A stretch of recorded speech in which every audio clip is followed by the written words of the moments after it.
Yeah, Booyaka, yeah. booyaka, booyaka. Yeah, man. Cross-examine. We are here, ladies and gentlemen.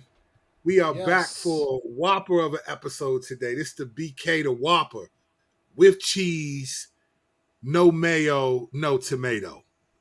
At least that's how I would do my joint. You know what I'm saying? Yeah, I We would are definitely here have back mayo to the all grill over that again, joint. back to the grill again, the grill again.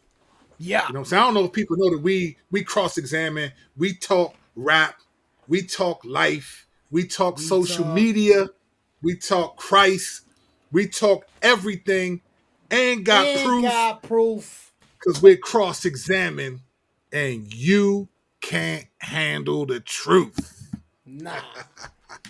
All right, ladies and gentlemen, this is season 4, episode 23, and we are back to the grill again. The grill again. You know what I'm saying? So we're excited to be here. We got a lot to talk about. We got a lot that's going on this episode. The world is on fire as usual. At least the country is. America is, at least. Is more on fire than usual. And we'll get to that in just a moment. But first, I just want to say, first and foremost, thank you to everybody for the birthday love. It was my birthday yesterday. And so this is one thing I've noticed that Facebook is actually good for. So it Reminding tells people when your people, birthday is. yeah, it tells people who you don't know that don't remember, or who you don't know that don't know you. They all will just say happy birthday. It's like cordial, right? It's like Yeah. cordial to say happy birthday. I usually don't, because if I know the people, I'll text them. Right, Because I don't want to get all the notifications. You know what I'm saying? For some reason, it'd be hard to turn the notifications off. But anyway, thank you. Yesterday I think was if my birthday. you got the person's number, you should shoot him a text. That's why I think so too, man. There were people makes that it hit more me personal. on Facebook. I was like, come on, fam, you know me. You could just throw me a text. Right. But it was my birthday yesterday, so thank you for that. For those of the people that said that, and I'm grateful. This is a bunch of thank yous. Half of the people you don't know them, so it's really just one good thing about Facebook, that there is some semblance of serenity and peace. All right. So thank you for that. All right, 2 quick things before we jump into the topic, man. Did you see this, bro? That Dave Chappelle was doing a live set and he got tackled, fam. Did you see this? Yes, I definitely saw that. So Dave Chappelle, comedian extraordinaire, right? He's doing a live show, and a dude runs up. He has a knife on him and a plastic gun, and he tackles Dave Chappelle. Is that what it was? It was a plastic gun? It was a plastic gun. Okay. It was a plastic gun. So he's still being charged with assault, obviously, right?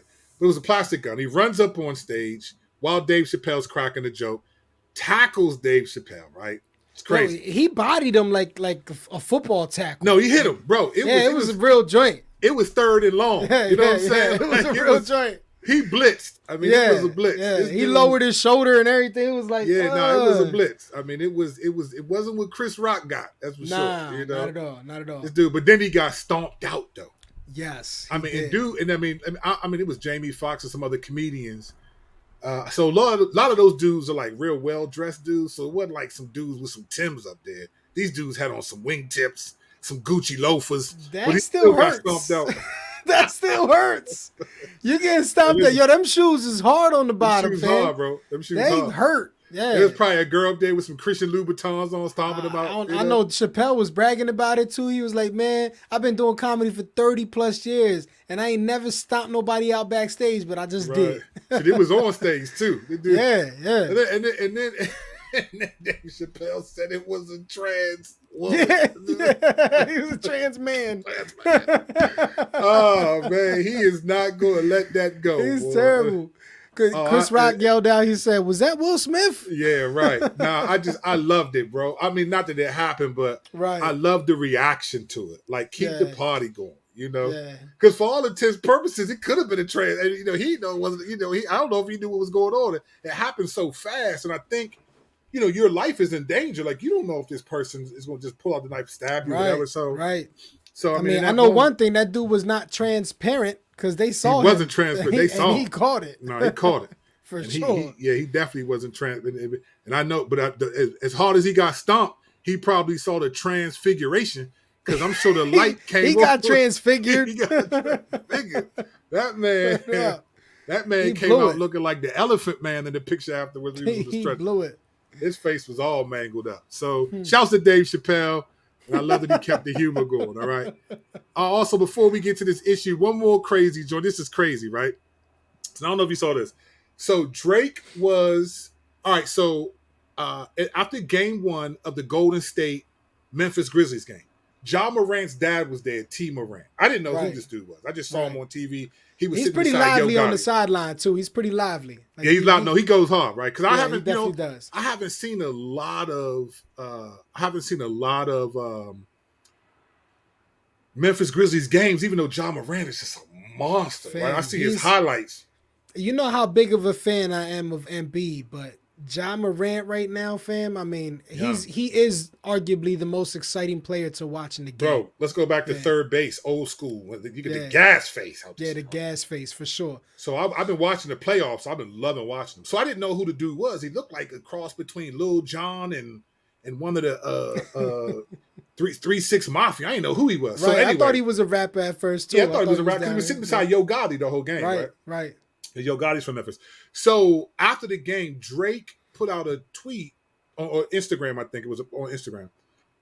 That basically he didn't understand why people were clowning Ja Morant's dad, because he was like, look, if my son is out there, I'm going to be loud. I'm going to be cheering him on. He said he could be in a chess competition and I'm going to be going hard. And I get Word that as a dad. I up, got word 3 up, yeah. boys, you know. For sure. I was always my son's biggest fan on the court. He knew it. He knew it. Right. Yeah. He knew. That was it. So then somebody responded to Drake and said, well, your son is going to be like in a ghostwriting competition. Oh, dang. So Drake responds to the dude, yeah, well, I'm gonna follow up with your wife because she might need a little bit of excitement in her life, right? So then Drake DMs the dude's wife. Really? Now, yes. Now, before I knew what happened, I saw her come on Twitter like, hey, I should probably come on Twitter because me and my husband are trending. So I went on her. I was like, why are people talking about her? Like, who is she? I ain't even know nothing about it till today. Then I realized as I'm watching this thing, oh, that was the woman who said that. So Drake DM'd this man's wife to try to go at her because he was trolling Drake. Yeah. Now, she seems to be a loving wife with a couple kids. She wasn't going for it. Her and her husband made jokes about it and all of that stuff. But it's a story that Drake DM'd, and he's known for this. He did this to Kanye when he started following Kim Kardashian a couple years ago, which led to some of their beef after that happened with him that exposed all of that, why him and Pusha T was kind of going on. So let me tell you what I think is going to happen, bro. This is the way the culture is right now. I would not be surprised if there is a Drake wife challenge, right? Where they're going to be trying to get Drake to go at people's wives, or Drake might stupidly try to do something like that where they turn it into like some game. Like a Drake trying to go at people's wives challenge. I hate to say that, but that's just what the culture is right now. They'll do dumb stuff like that. I can tell you right now, my wife would not be impressed with Drake.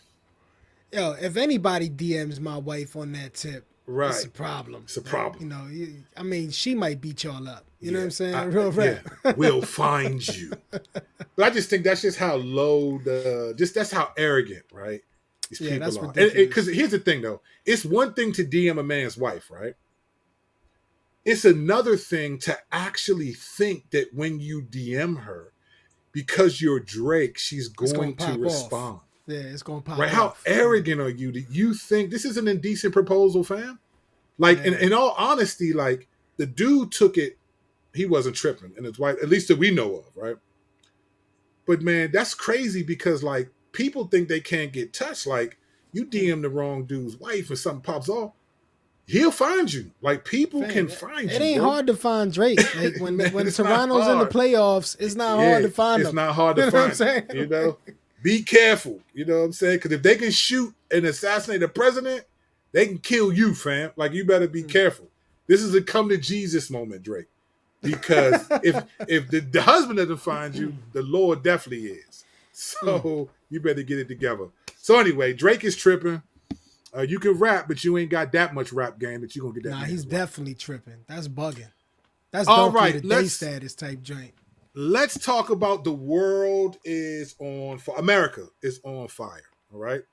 So almost everyone who is watching, first of all, thank you for watching. Feel free to ask any questions, leave comments if they're relevant. We'll get to them. Please know that if you're on Facebook, it doesn't always show us who you are. It'll say Facebook user. So we might not know who you are. So we might have to say, this is who I am if you want us to acknowledge you. Because right now, I don't know who I don't know who these comments are. If they're from one dude or from many, because it says Facebook users. I don't know who you are. But having said that, the world is on fire. So let's remind everyone what happened. All right, a couple days ago, I think it was 3 days ago.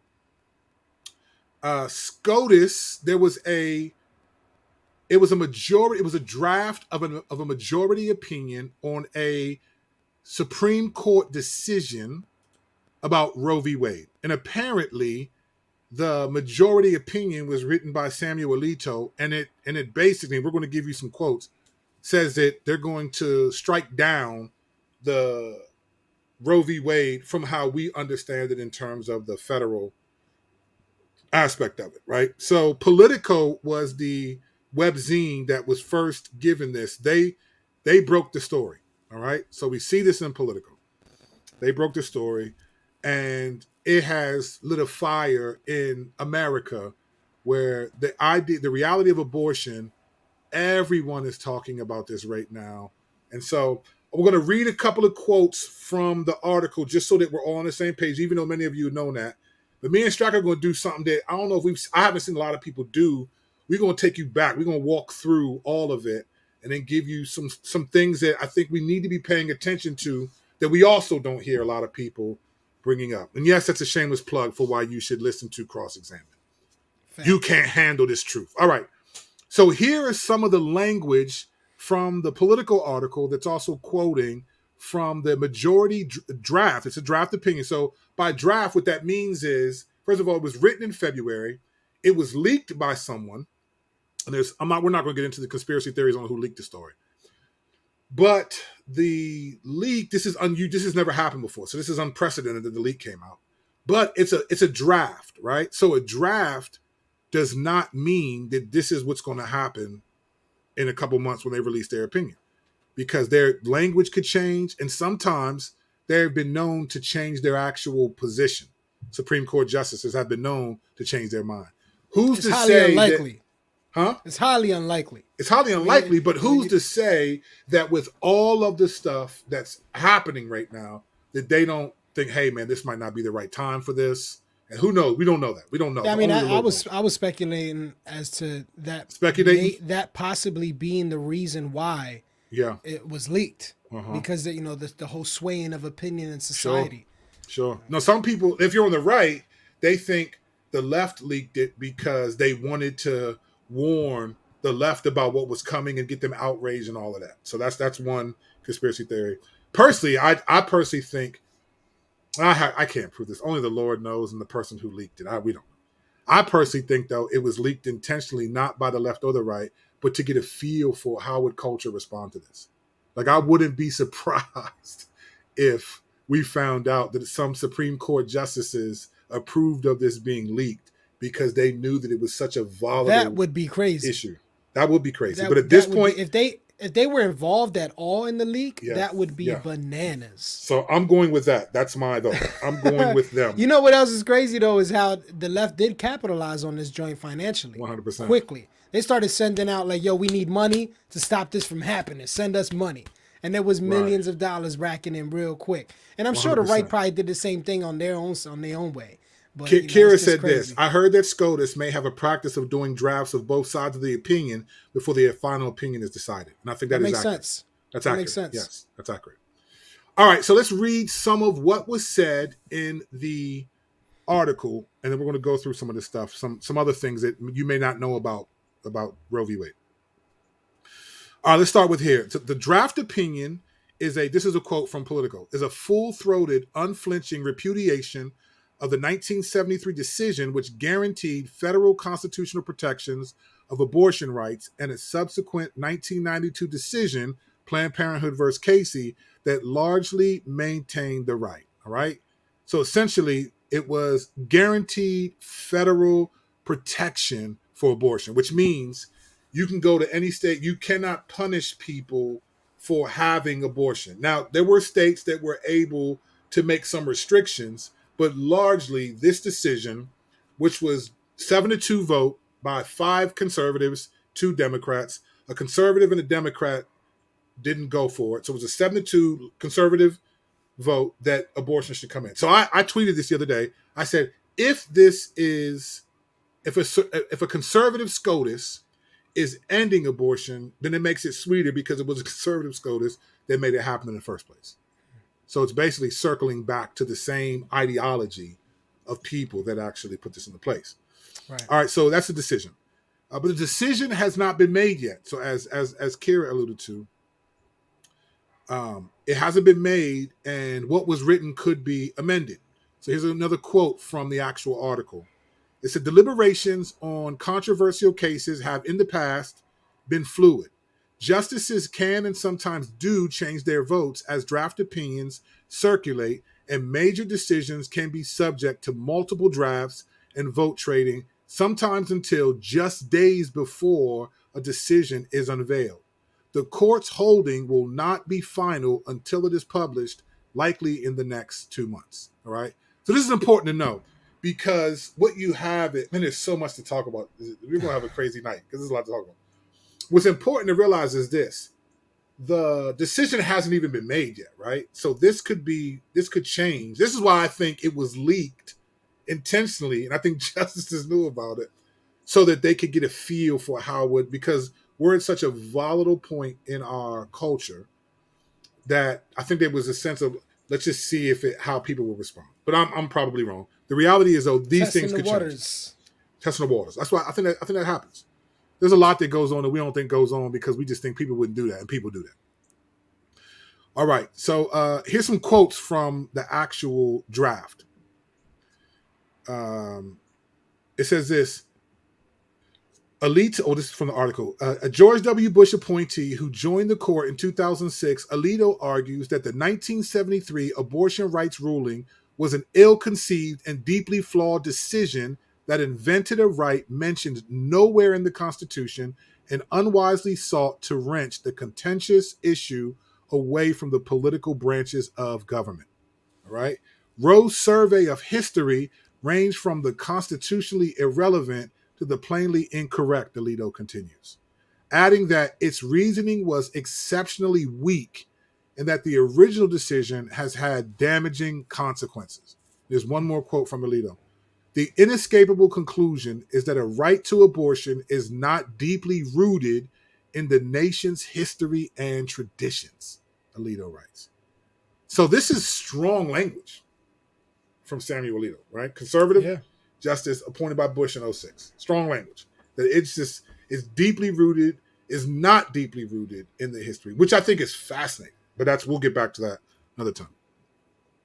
All right, so right now the country is in an uproar. Many of you are aware of this, and obviously this is why we're talking about this. And let me just say this lastly. No draft decision in the modern history of the court has been disclosed publicly while a case was still pending. The unprecedented revelation, this is a quote from the article, is bound to intensify the debate over what was already the most controversial case on the docket this term. All right. So in other words, both the donkeys and the elephants are flipping out. All right. So you probably have seen this, accusations of, so here are the accusations I'm aware of so far. And there's many, I'm only going to name a few. We don't have that much time. Only the Lord does. All right. So there's accusations from the left that conservative justices lied. Because when they do the Supreme Court justice hearings, which is basically the Supreme Court SCOTUS hearings, right? They're just public job descriptions. They're just public interviews, right? And then we just get to see the Congress and the representatives just grill the people who are going to be Supreme Court justices. What they're saying is that they lied. Many of them lied and said that the abortion was settled law. So in the legal term, it's called stare decisis, which means that since it's already been a law, that the Supreme Court will not undo a law that's already been sort of established. So what Roberts you're hearing is big on that. Who Roberts is huge on that. John G. Roberts, real yeah. big on stare decisis, which is why a lot of conservatives don't like him. They feel like he's a great disappointment to the conservative side because he feels like if it's settled law, it's settled law. So what they're saying is like Amy Coney Barrett, Brett Kavanaugh, and the most recently appointed the Trump judges are lied. They said they're lying. That's one accusation, right? That they disagree. They said they agreed with stare decisis. If it's settled law, they're not going to touch it. And then here we go. We're touching settled law. That's one of the accusations, all right? Another accusation is one of fear, right? So we're going to talk about this a little bit later. Real quick. That's before we jump on the fear aspect. That's kind of it's hypocritical, on John G. Roberts' part. I mean, because what's to say that settled law is official? Yeah, because a lot of the same people that would uphold that argument would say that it's a changing document. Right. They would say that it changes with culture. Yeah, so they call it a living document, the Constitution. It's a living document, which is what they try to do with Scripture, the liberals and the church as well. But it's kind of backwards to say that. But then liberals. It's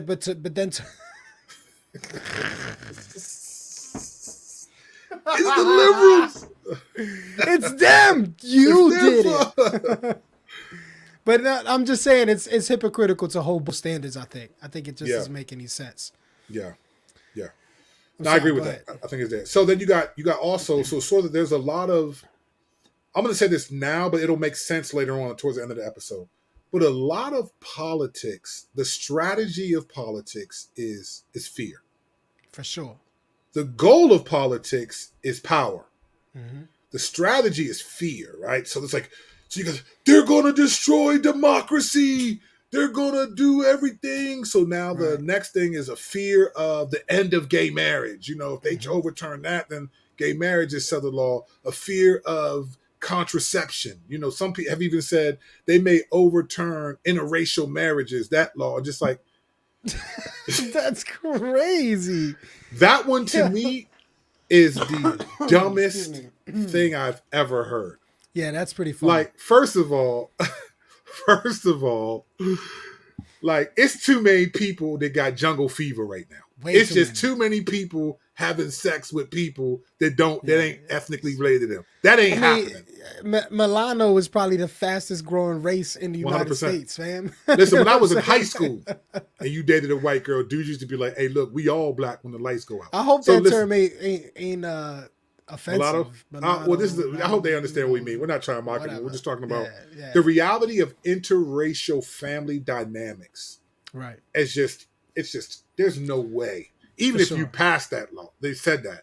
Who's arguing against it right now? You know what I'm saying? Like, that's not something that people are even arguing against. Maybe in Buckystown, Oklahoma or Texas, they might be arguing with it, right?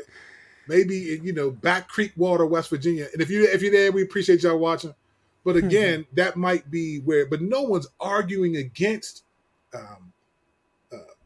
mixed marriages, interracial marriages. So that wouldn't even be a law they'd overturn because no one's coming to court arguing about it. Nah, you got the fringes doing that. It's just a dumb fear, right? Like you got these. I mean, listen, in our day and age, it's essentially multi-ethnic families. No one is arguing against that. No one's making that claim. So there's a lot of fear that's happening, and that is the motive of politics. You're motivated to be afraid of the political opposition. Right. And, as believers, man, look, the Bible's clear, right? Do not fear those who can destroy the body, right? Who can fear him who can destroy both body and soul. That's right. Right? Yeah, we're not, but that's the motive. Be afraid of the politics. So that's one thing that's happening right now. All right, so let's step back for a second and let's go on a brief history lesson. You know what we like to do? We like to go back. Let's talk about before Roe v. Wade. Like, how did we even get to Roe v. Wade? Let's talk about before, because I don't think everyone even has the knowledge of sort of America's view of abortion and how we got here. I don't even know if people even know that Jane Roe is actually a pseudonym for Norma McCorvey. Like, there is no Jane Roe, right? So we'll get into all of that, all right? I mean, it makes sense now with the Jane Doe, concept. Yeah, Jane Doe. It's Jane Roe, right? So it's like they were trying to be freestyle. We're trying to make it a bar. Jane Roe instead of Jane Doe. Let's talk a little bit about before Roe existed. All right. So let me read you some stats just so you get a sense of, okay, what's at stake here? What's what has America done and been about prior to Roe v. Wade? So, until the late 19th century, abortion was legal in the United States before quickening. Right, it was a term called quickening, and that was the point at which a woman could feel movement of the feet. She could feel it in the feet. It's like, I can feel movement. Okay. Back in the 19th century, once a woman could feel movement, which they call quickening, abortion was legal. Once she felt that movement, then you could no longer have abortions. All right. Some of the early regulations of abortion were started in 1820s and the 1830s, and they dealt with the sale of dangerous drugs. So abortion was often a dangerous drug that women would use to kill the baby, right? But sometimes it killed the women. It proved fatal to women. And so they continued to be advertised and sold, but women were dying, right? They were dying. And so in the late 1850s, this established actually the American Medical Association was established in the 1850s, and the American Medical Association began calling for the criminalization of abortion. And it was for two reasons. One, because the medication that women were taking were dying, and two, there was a competition between like midwives um, and sort of what they call Homeopaths. homeopaths, right? These are people that would kind of usurp the natural way to have a baby Yeah. and make money from doing it in house and all this stuff. Natural processes. Yeah. All natural processes. So there was the American Medical Association was calling for an end, the criminalization of it, because what was happening was these people would execute these abortions and it would lead often to women dying. In 1869, the Catholic Church banned abortion at any stage of pregnancy. So I'll give the Catholics this, man. They have been at the forefront of this issue.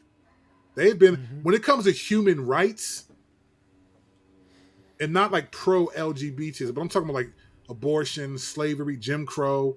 A lot of Catholics, man, have been there. Like they were the ones marching with Martin Luther King and them in Alabama. It was them priests you seen with the shirt, the black shirt and the white collar. Like them folks have been into it. So in 1869, the Catholic Church banned abortion at any state of pregnancy. While in 1873, Congress passed the Comstock Law. Okay, here's what this law means. It made it illegal to distribute contraceptives and abortion-inducing drugs through the U.S. mail. So this Comstock Law in 1873, Congress like, you cannot give abortion or any of these contraceptives through the mail. By the 1880s, abortion was outlawed in most of the country. All right? So let's fast forward. 70 or so years later, about during the 1960s, during the women's rights movement, court cases involving contraceptives laid the groundwork for Roe v. Wade. This is what we were talking about, Strock, on the phone. Right. How the pill or birth control was laid the foundation, because prior to this, most of the country had outlawed abortion and contraceptives weren't necessarily legal in the same way. Right. So when you get the women's right, the 60s was a crazy decade. You had Mm-hmm. Vietnam Mm-hmm. War, you had civil rights, you had women's rights, you had the sexual revolution, you had all this stuff happening in the 60s. So during that time, the pill was approved of, and that allowed people to feel confident to have sex Yeah. without the consequences of babies and children, Right. because before then you were trying to shoot blanks, hopefully, right? Yeah, I mean, But let's keep it real. That's the real issue here. it Is is. they wanted to be able to have uh, self gratifying pleasure without what comes forth from that naturally. 100%. That's what it is. Yeah, and that's why in the Catholic Church for a long time, contraceptives and stuff were like a sin. It was like you Right. can't. I think there might even be something still kind of say that. Like I remember when in like the last 15 years, I remember talking to some people that were asking me my opinion on contraceptives because they It's had still a been in the topic. Catholic. It's definitely It's a still a topic. topic. Yeah, Yeah. they Yeah. still see that as subverting the will of God, right? Not doing it. So in the 1960s, the women's rights movement court cases approved of contraceptives, and this laid the groundwork for Roe v. Wade, because obviously more sex, and these pills aren't going to always be, they're not 100% foolproof. So people would have frivolous sex and then get pregnant, and now they didn't want a baby. They thought they're on the pill, why am I pregnant? And so this desire became a real reality. In 1965, the U.S. Supreme Court struck down a law banning the distribution of birth control to married couples. Right, so married couples were not allowed to get birth control. U.S. has a fascinating history. All right, but here was the ruling that the law violated their implied right to privacy. Right, so their implied right to privacy under the U.S. Constitution was violated by this law banning the distribution of birth control to married couples. So the law was like, hey, listen, if you're married, you can't. You got to have kids if you have sex. If you get pregnant, that's it. You can't. So they banned this law because they said, and this was really the foundation of how the 14th Amendment was kind of used to establish abortion. But they banned this law in 1965, the U.S. Supreme Court, ruling that it violated their implied right to privacy under the U.S. Constitution, right? And then in 1972, the Supreme Court struck down the law prohibiting the distribution of contraceptives to unmarried adults. Mm. So there was a point where, at least in society, there was a sense of if you're married, you have children. And then there was this law. Then they struck down the law saying it said you can't give married couples contraceptives. Because that's a violation of our right to privacy. We're allowed to decide if we want to move forward with children or not. Like, you can't do that. So they struck down that law. And then they struck down the law that prohibited distribution of contraceptives to unmarried adults, because that was a law that was established to stop people who were not married from having frivolous sex and getting pregnant. So once they took down those laws, they took away, you cannot ban giving married people contraceptives, and you cannot ban the usage of contraceptives and giving them to people who are not married. Now it's open game. All right, so that was 1972. However, in Hawaii in 1970 became the first state to legalize abortion. The law only applied to the state's residents, right? So if you lived in Hawaii, you're from Hawaii. But that same year, New York legalized abortion in 1970 with no residency requirement at all. So you could get an abortion. You could be from Michigan. And I remember my mom telling me that she knew people that would do this. They would drive to New York City to have an abortion. That's crazy. You would be pregnant, you'd drive up to New York City, and you'd have an abortion, right? No residency. People are doing that now. They are doing that now. Yeah, they cross states. So by the time of Roe v. Wade in 1973, abortion was legally available also in like Alaska and Washington state. So there's a little bit of history about abortion and sort of how the country got to a point where it went from you can't have it to it's legal, then it's not, then it's legal, then it's not, then you ban this and you ban that, and then it's like, no, this is the thing to remember. It's a fundamental violation of a right to privacy. Okay, that's what the previous two Supreme Court rulings in 1965 and 1972 were based under. It's a violation of a person's right to privacy to tell them they can't use contraceptives. So which basically, in other words, is just you can't tell me what to do with my private space. Basically, yeah. Right. It was the first my body, my choice. Right. It's the first approval of that in a sense. All right. All right. So why did Roe sue Wade? Right. Why did Roe sue Wade? Well, let's get into that. In 1969, Norma McCorvey, a Texas woman in her early 20s, sought to terminate an unwanted pregnancy. Now, McCorvey, who had grown up in the difficult, impoverished kind of circumstances of her life, she was really poor. She had previously given birth twice and given both of those kids up for adoption. At the time of her pregnancy in 1969, abortion was legal in Texas, but only for the purpose of saving a woman's life. So she's in Texas. She gave up 2 other kids for adoption. She gets pregnant again. She doesn't want this child. It's probably because she's poor. She doesn't want the child. So in Texas, you could get an abortion, but only if it was to save your life. So basically, her life wasn't in danger by the pregnancy, so she couldn't legally get an abortion. All right. So then here's what happened. So it says this: while American women with the financial means could obtain abortions by traveling to other countries where the procedure was safe and legal, or pay a large fee to a U.S. doctor willing to secretly perform an abortion, those options were out of reach for Miss McCorvey and many other women. So as a result, some women resorted to illegal, dangerous back alley abortions or self-induced abortions. I mean, my mom used to tell me this story about some women would go to the top of steps and fall down the steps. Like, bro, just crazy. Like they would go to the top of the steps and fall down the steps so that they could have an abortion, like abort the baby. Yeah, So there I were, believe it. yeah, so there were women getting horrible procedures and then kind of trying to self-induce I mean, abortions. you're talking about people who are obviously not thinking rationally, and because they're thinking about so many other things, they forget about what's going on inside of them. They They do, forget, 100%. who is creating inside of them. So when someone is in that mind state, the thought of someone throwing themselves down the steps to end their child's life and somehow preserve their own, I mean, it's just irrational thinking. Right. It is. And it is an expression of what we hear is called body autonomy, right?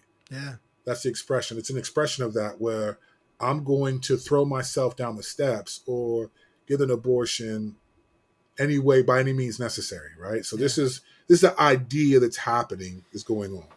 In fact, in the 1950s and 60s, the estimated number of illegal abortions in the United States ranged from 200,000 to 1.2 million per year, right? So 200,000 to 1.2 in the 1950s and 1960s. That's crazy. All right, so this woman, Norma McCorvey, she trying unsuccessfully to get an abortion, an illegal abortion. She was referred to two Texas attorneys named Linda Coffey and Sarah Weddington, and they were interested in challenging anti-abortion laws.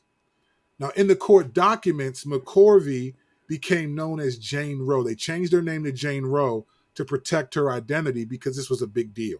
For sure. In 1970, the attorneys, this is Linda Coffey and Sarah Weddington, they filed a lawsuit on behalf of McCorvey, Jane Roe, and all other women who were or might become pregnant and want to consider all options. So that's the actual language in the filing. Who want to consider all options. They filed it against a man named Henry Wade. He was the district attorney of Dallas County where McCorvey lived. Now, this guy in 1964, Henry Wade had gotten national recognition because he was the prosecuting attorney of Jack Ruby, the man who assassinated, who he prosecuted Jack Ruby, who killed Lee Harvey Oswald, the one who killed President was accused Kennedy. of He was accused of killing Kennedy. Yeah. He prosecuted this dude, right? So this guy's popular. So Henry Wade is he prosecuted Jack Ruby, who killed Lee Harvey Oswald, who was accused of killing killed President JFK. Kennedy. Yeah, I'm sorry, I had to clear that up real quick. Yeah, he prosecuted Jack Ruby. Right? Yes. Who killed Lee Harvey Oswald. Got you. Yep. The alleged assassin of John F. Kennedy. Yeah, you can see that. There's actually a video of it. Oh yeah, You can see you can see Ruby killing Oswald. Right. Yeah. Right. So this guy's popular. He's known and all of that. So this is how it became Roe versus Wade, because Henry Wade was so it's basically like he was the state essentially. Right. And they attached his name. He represented the state. Yeah. Now they would say the state of Maryland versus Curtis Allen, whatever, Kirk Kennedy, whatever. They would say that, but back then they used his name. So it was Roe versus Wade. All right. So that's kind of how it happened. This lady was poor, met with these two Texas lawyers. They wrote a petition, and it got taken up to the Supreme Court to see if a woman could exercise all options in an unwanted pregnancy. So that's sort of a history. So we got before Roe, how we got to Roe. Here's a brief synopsis of the decision of Roe v. Wade. So it was a landmark legal decision issued on January 22nd, 1973, in which the Supreme Court struck down a Texas statute banning abortion, effectively legalizing the procedure across the United States. All right. So the Supreme Court, in a 7-2 decision, struck down the Texas law banning abortion And in a majority opinion written by a man named Justice Harry Blackmun, the court declared that a woman's right to an abortion was implicit in the right to privacy protected by the 14th Amendment. All right? So the 14th Amendment is, and this was his words, that it was implicit, the right to an abortion was implicit in the right to privacy protected by the 14th Amendment. So that's what they say when they agree with this.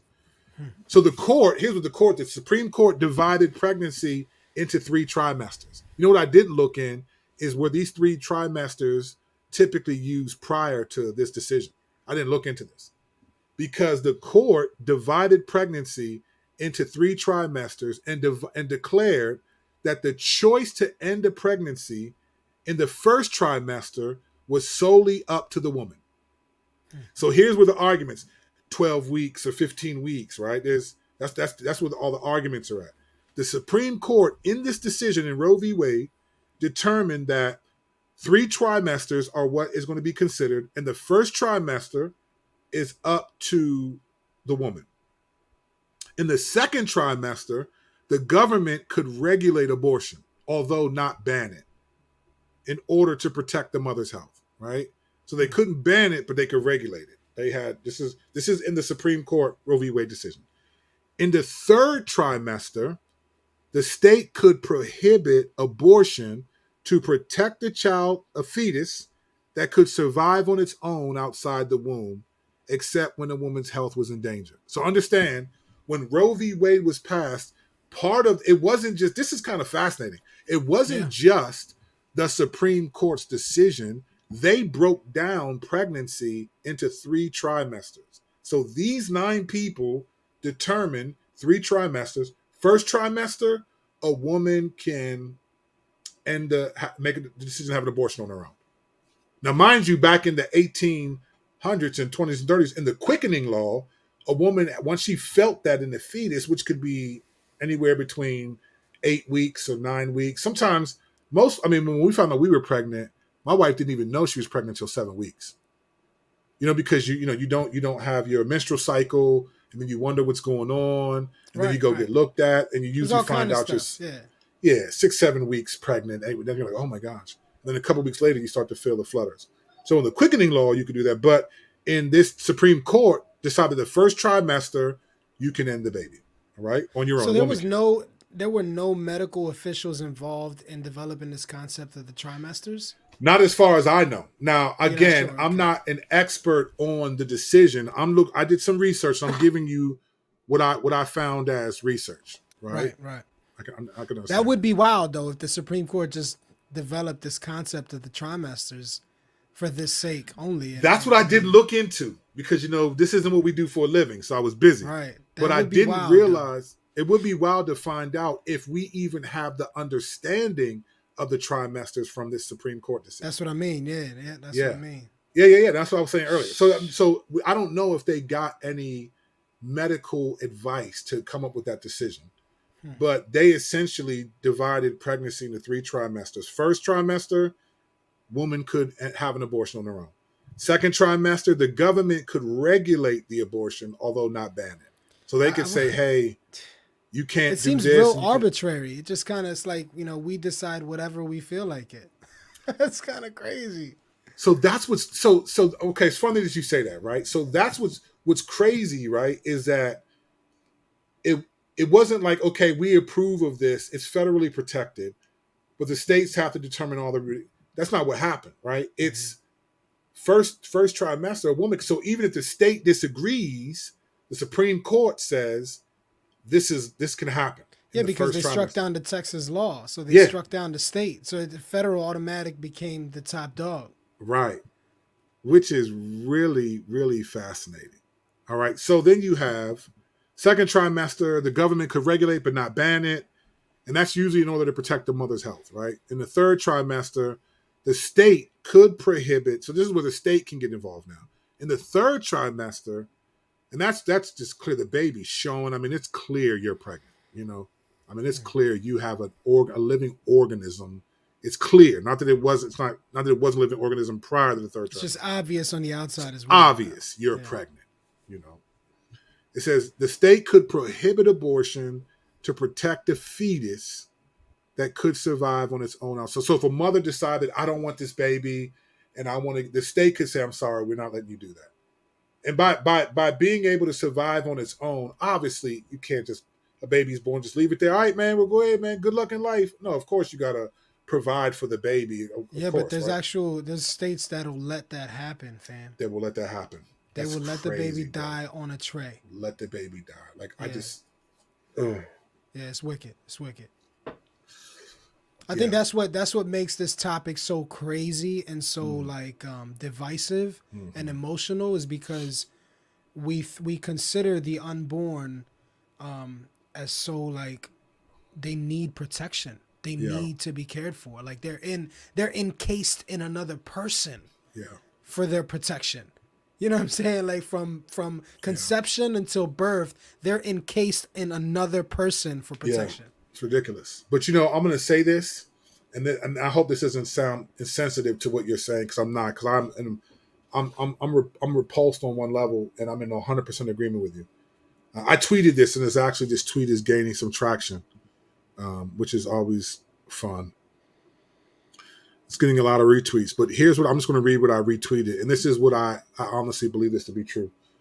I said, from slavery to eugenics to abortion, this selective view of what a human being is keeps making the rounds.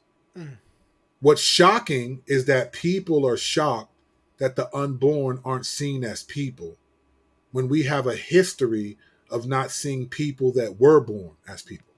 That's good. We can't handle the truth.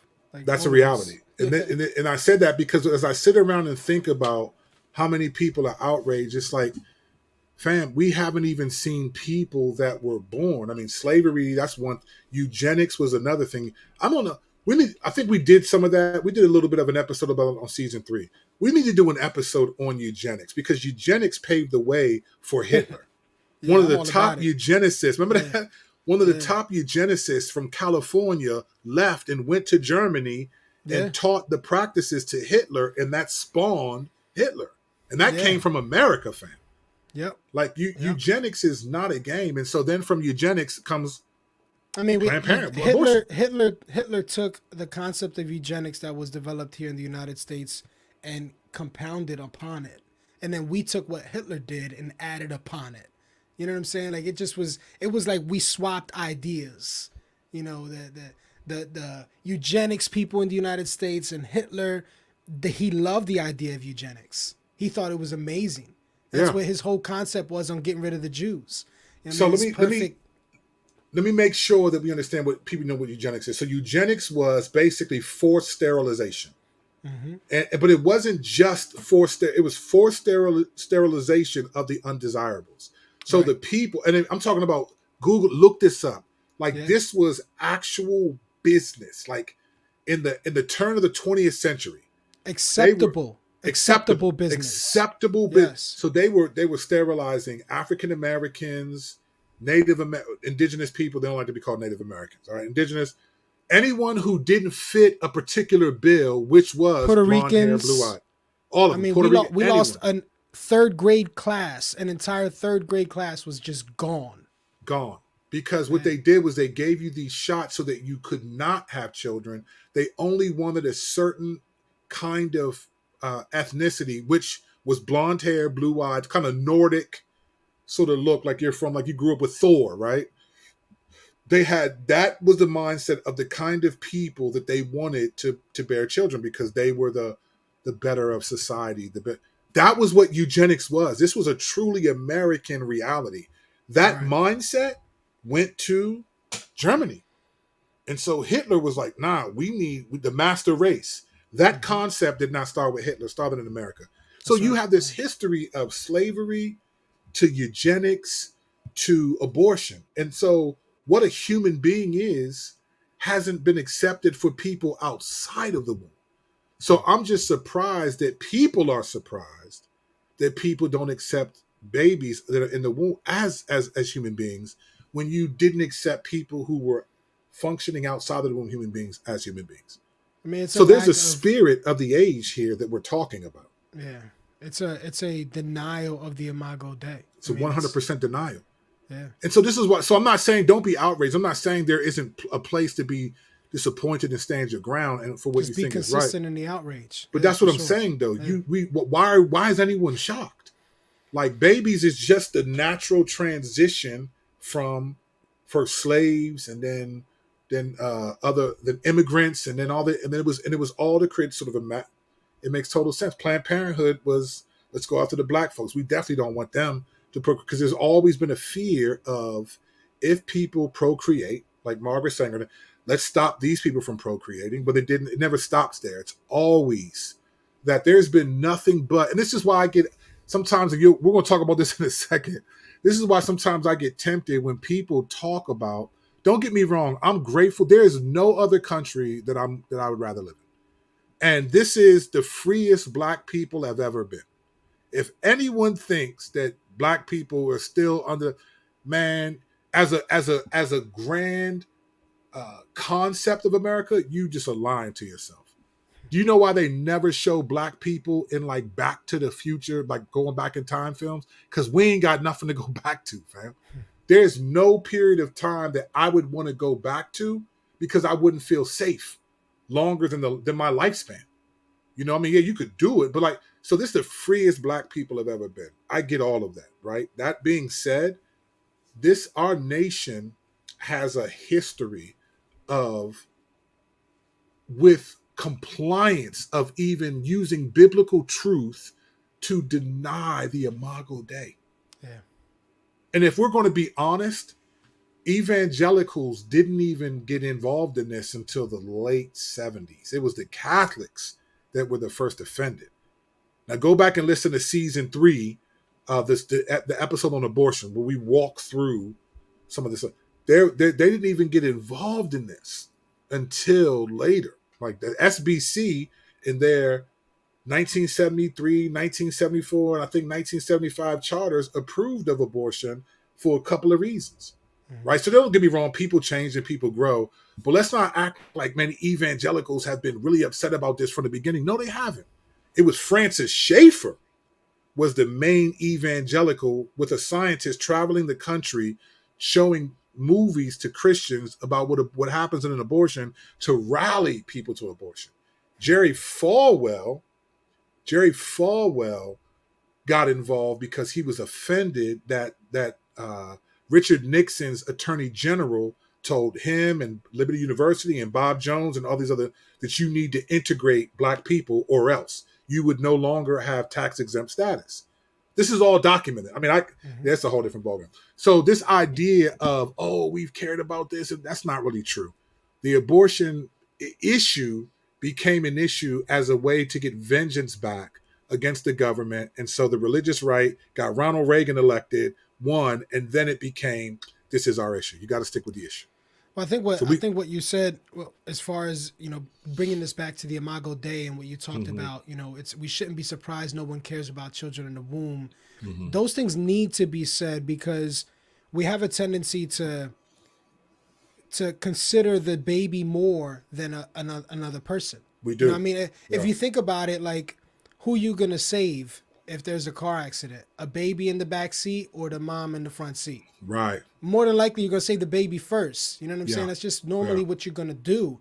And we tend to view humanity in the same way across the board. We don't view humanity as God does. No, we don't. We view that statement right there.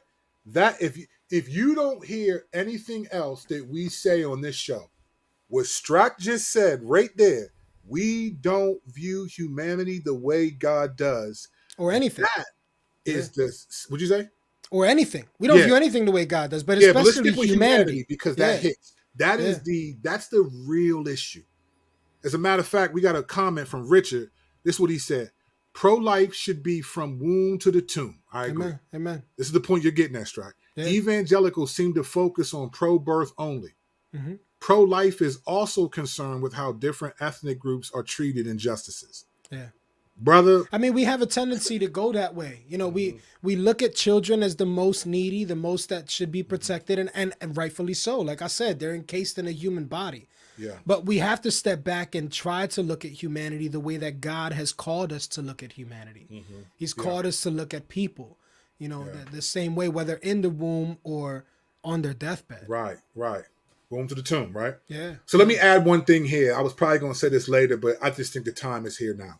And again, it's obvious, right? I'm not the Lord. We're not the Lord. So sometimes we say things based on observation, hunches. We are supposed to judge a tree by the fruit that it bears. So when I say things, I'm not going to qualify everything because then you can't say anything. But here's my concern from Christians that I've seen. Not all. I know some who genuinely care about this for real. But one of the challenges I have connected to what you said and what Richard just put, what he just said, was this. I think many people don't really care about abortion, but it's more you care about the political opposition. Mm-hmm. Because, see, you can say you care about the unborn, but it's not really proven except for voting. Like, there's no way to prove it. It sounds like, and this is the problem with politics. Politics is about moral high ground. It's about proving, I'm going to talk about this in a minute. It's about moral high ground. So you really can't prove that you care about abortion. Most of the people that say they care about abortion, you don't go to churches that help out at pregnancy clinics. You don't care about pregnant women who you don't do anything except mock and be angry at the idea of it. You don't know anyone who's walked through it. You don't invest anything into it. You just vote, right? Voting can be a very non-emotional thing, right? So again, you can say you care about abortion, but I don't even believe a lot of people do. What they care about is not having their political opposition win on this particular issue. That's what I think a lot of people care about. Because when you ask them questions like, well, how does that play out? How do you pray? Do you do that? Because if you care about abortion, that's a derivative of, that's an offshoot of loving your neighbor. But then why do you hate the people who disagree with you?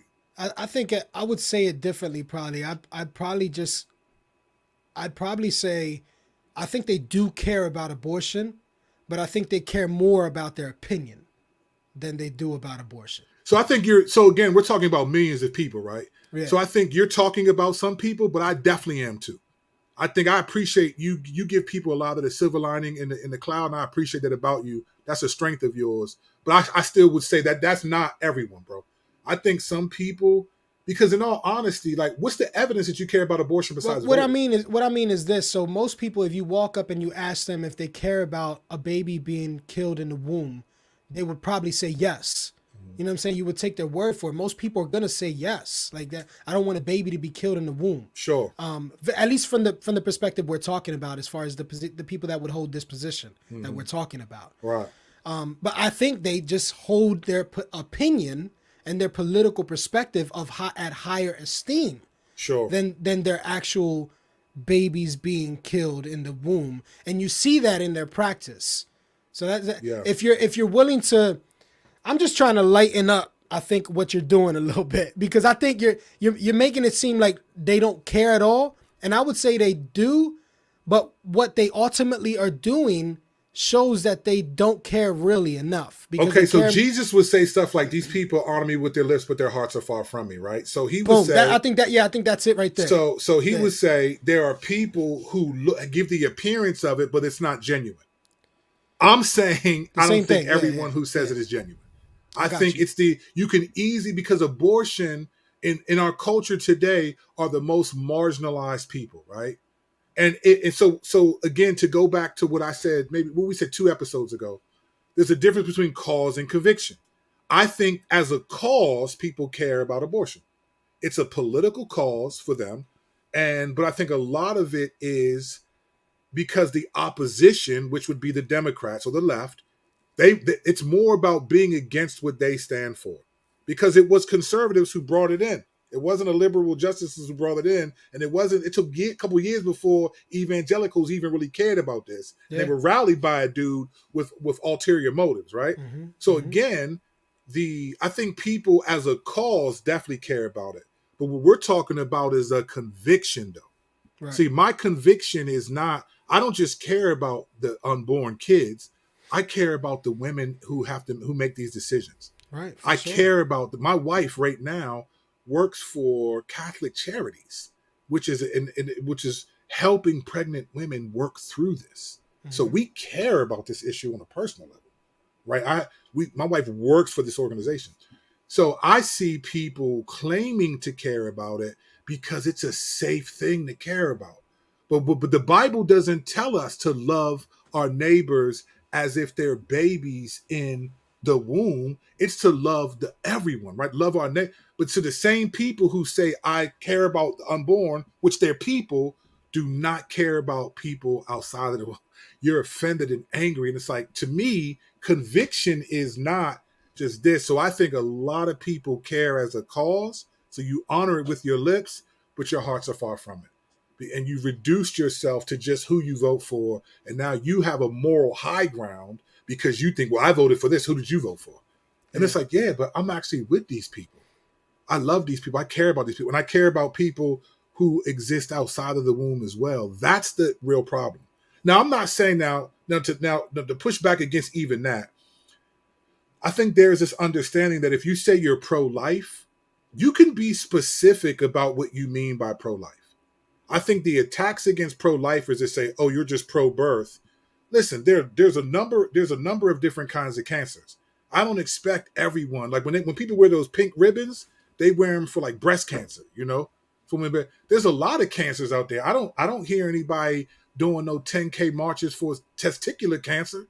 I don't see none of that, right? So people can care about an aspect of something and not give equal weight to all of it. But we are called to love our neighbors, right? And our neighbors are not just people in the womb, they're the women who carry them, the doctors who perform these particular surgeries. That's where I see most of the hypocrisy. Yeah. So I agree. So we're saying the same thing, but we're just emphasizing a little bit different. Mm-hmm. I think a lot of people actually hide behind abortion because it's easy to say I care about that because you don't have to prove it. But if you say I love my neighbor, then you have to prove it. Where's the fruit of that? Where's the evidence? If the only evidence of you loving the unborn or hating abortion is that you vote a particular way, then that doesn't mean anything, to be honest. I mean, it means something, but it's not that strong. You're going to stand before the Lord and be like, hey, I voted conservative my whole life.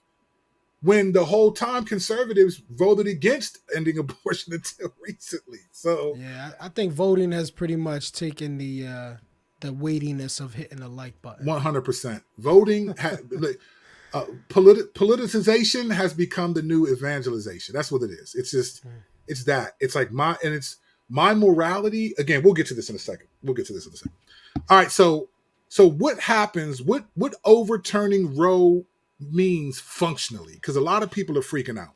What does it actually mean if the Supreme Court does, if this majority draft opinion doesn't change much or doesn't change its conclusion?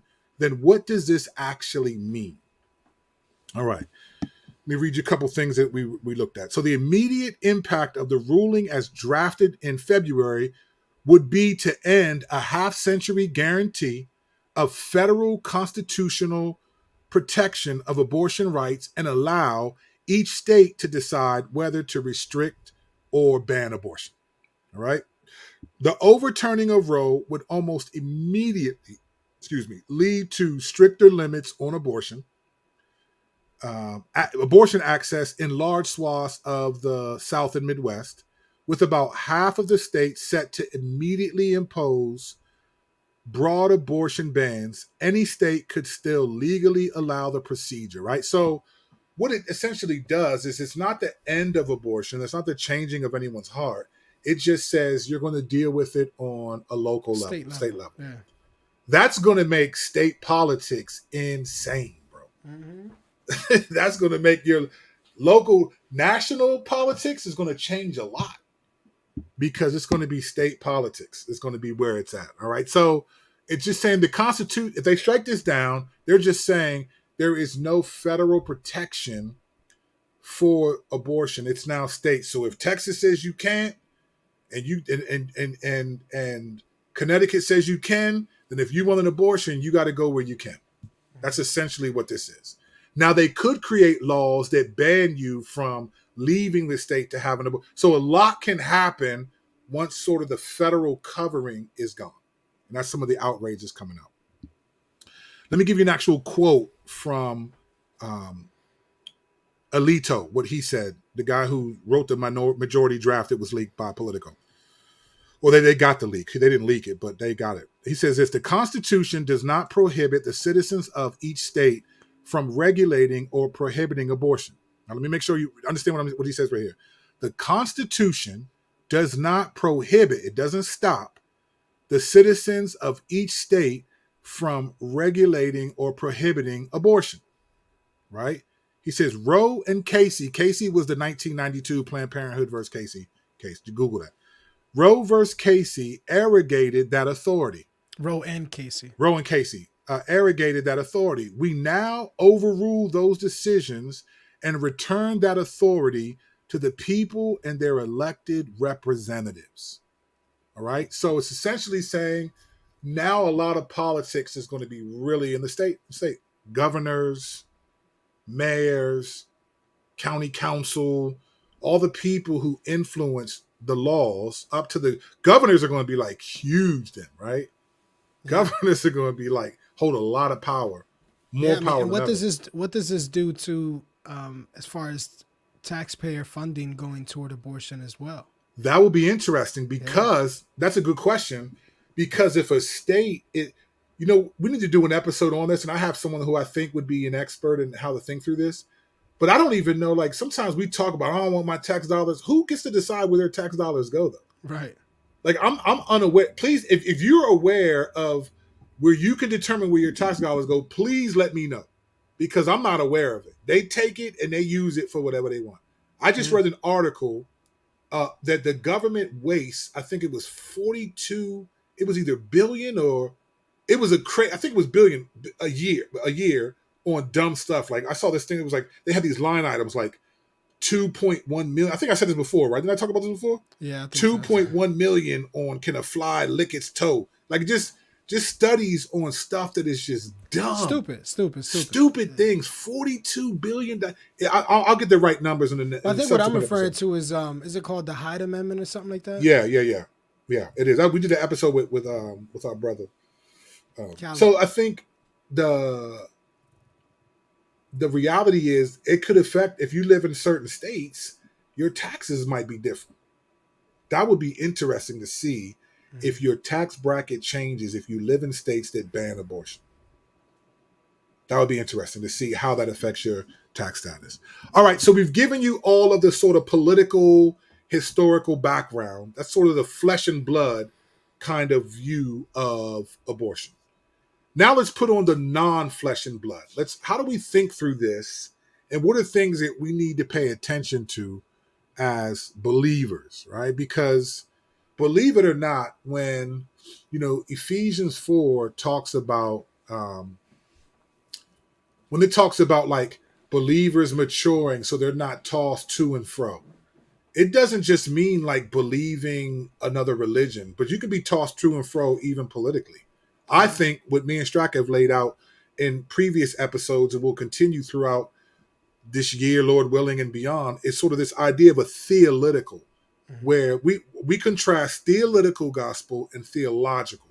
So theoletical is politics, really through the lens of the political landscape, where theological is through the lens of a biblical landscape. So we've already kind of given you a dichotomy in this episode and previous ones, cause and conviction.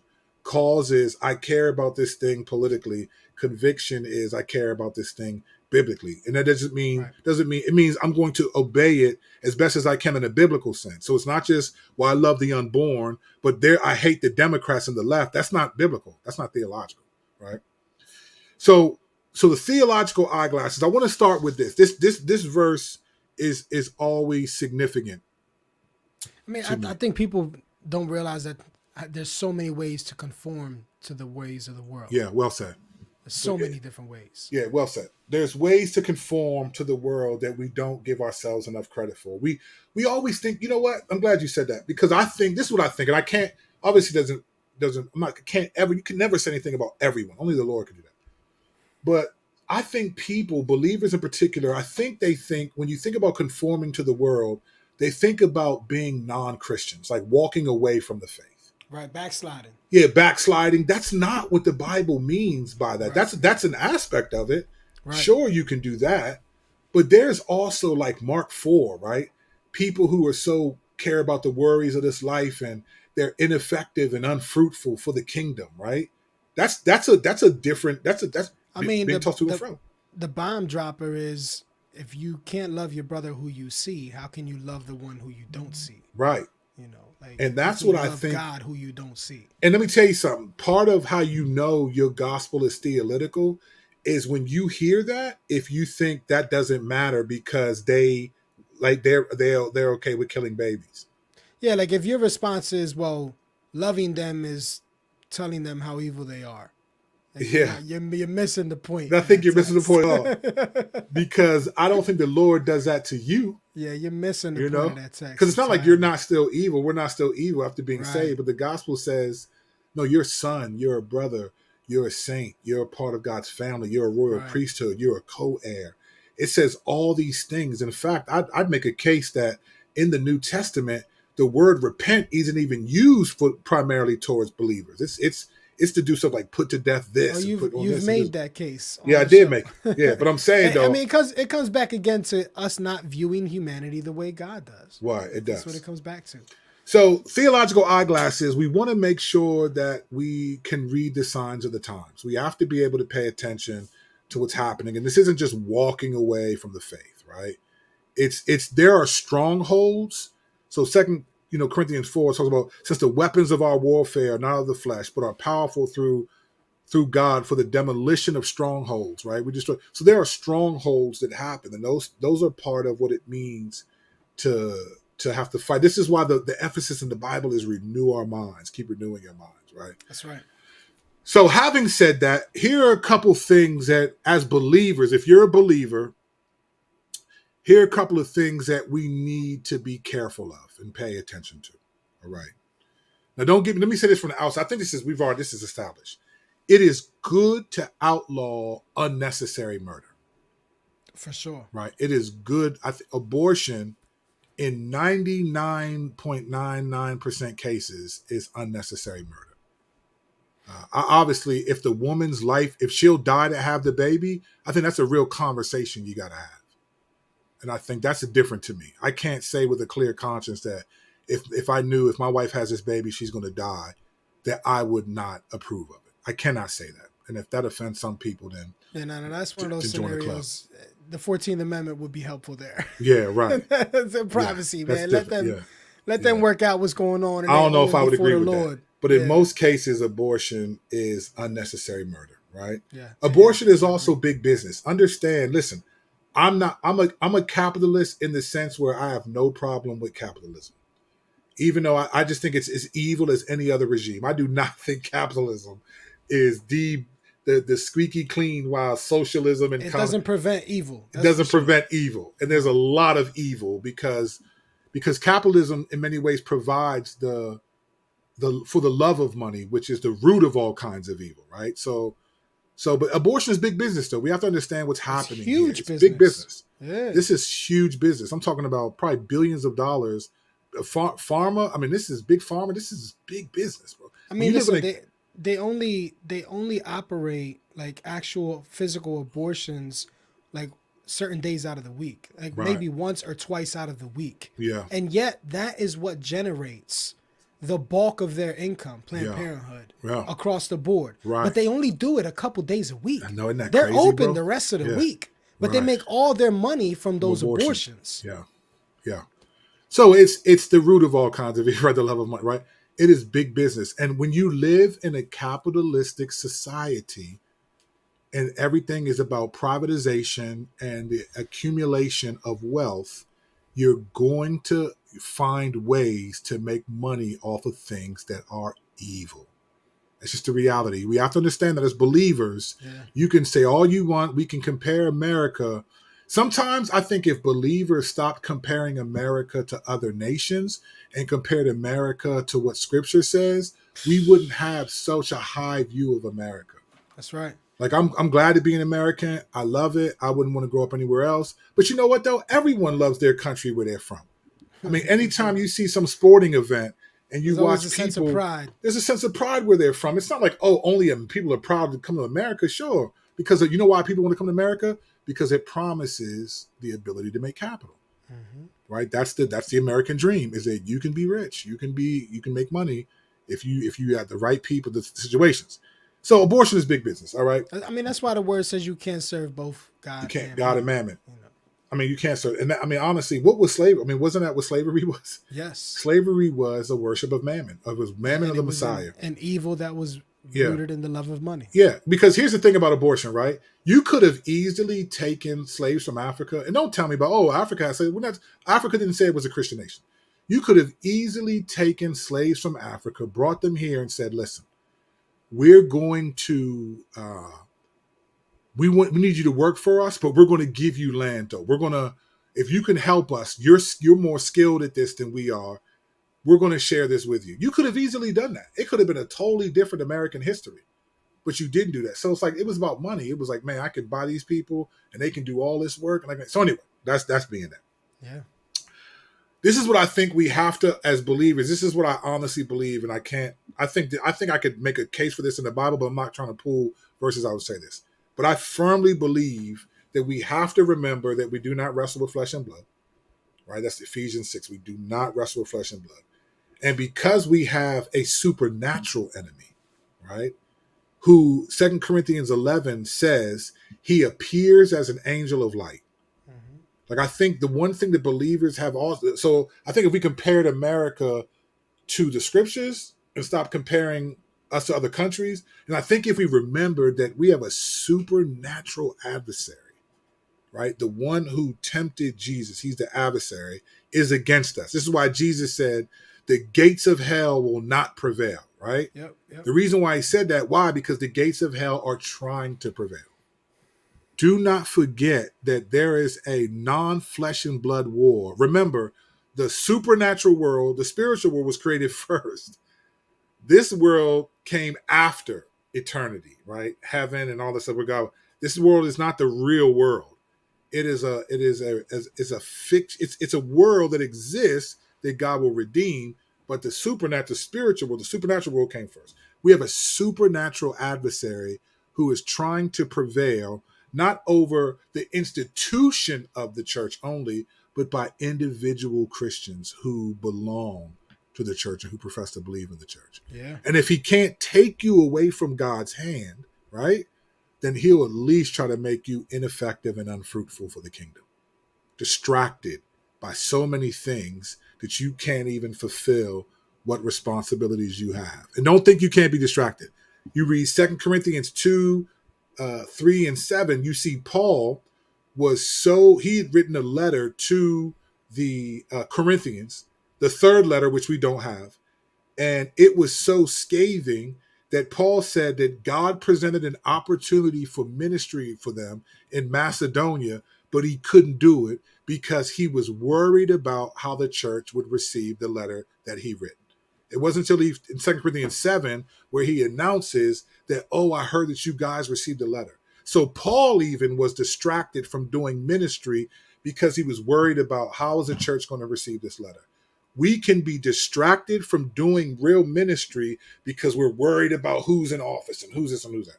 So we have to understand is that morality being a social construct is the real end game, right? If the enemy can make, and this is why people think, oh, the enemy is really hating this right now. I actually think Satan is excited about this abortion decision. And I'll explain why I think this in a second. And again, understand we can't prove this. I can't. It's like the Lord's telling me, Curtis, well, these are just things, these are observations. But morality, I think, is the real end game. Morality being a social construct, because morality is what rules the world. All the richest people in the world, guess what they do in every country? They influence the policymakers, right? They influence the lawmakers. You still need morality. Whoever controls morality controls the world. This is why Satan appears as an angel of light. Whoever controls morality controls the world. Whoever defines good and evil rules the world. And Yes. Satan has his own definition of good and evil. And we're all fighting against, this is what it means to be a Christian. We're fighting against a definition of good and evil that is not of the Lord. And we So all inherited that. we have to ask ourselves, who are we giving that power to? Right. Mm-hmm.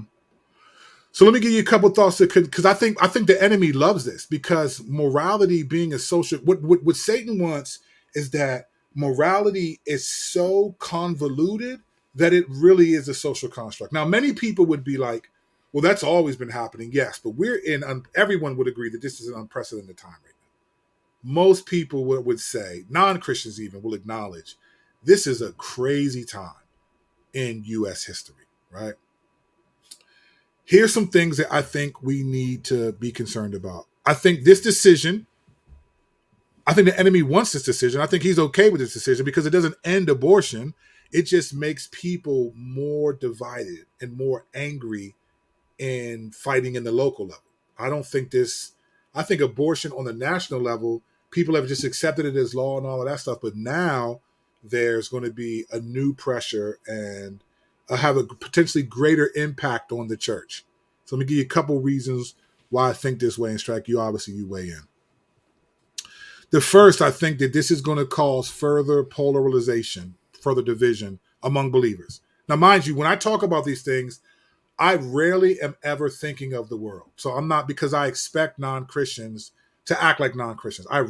So I'm only talking about an impact on what I think may happen among the church. And if you look at the last 10 years with all of the stuff on social justice and all of that, man, this is where the pump is primed for this.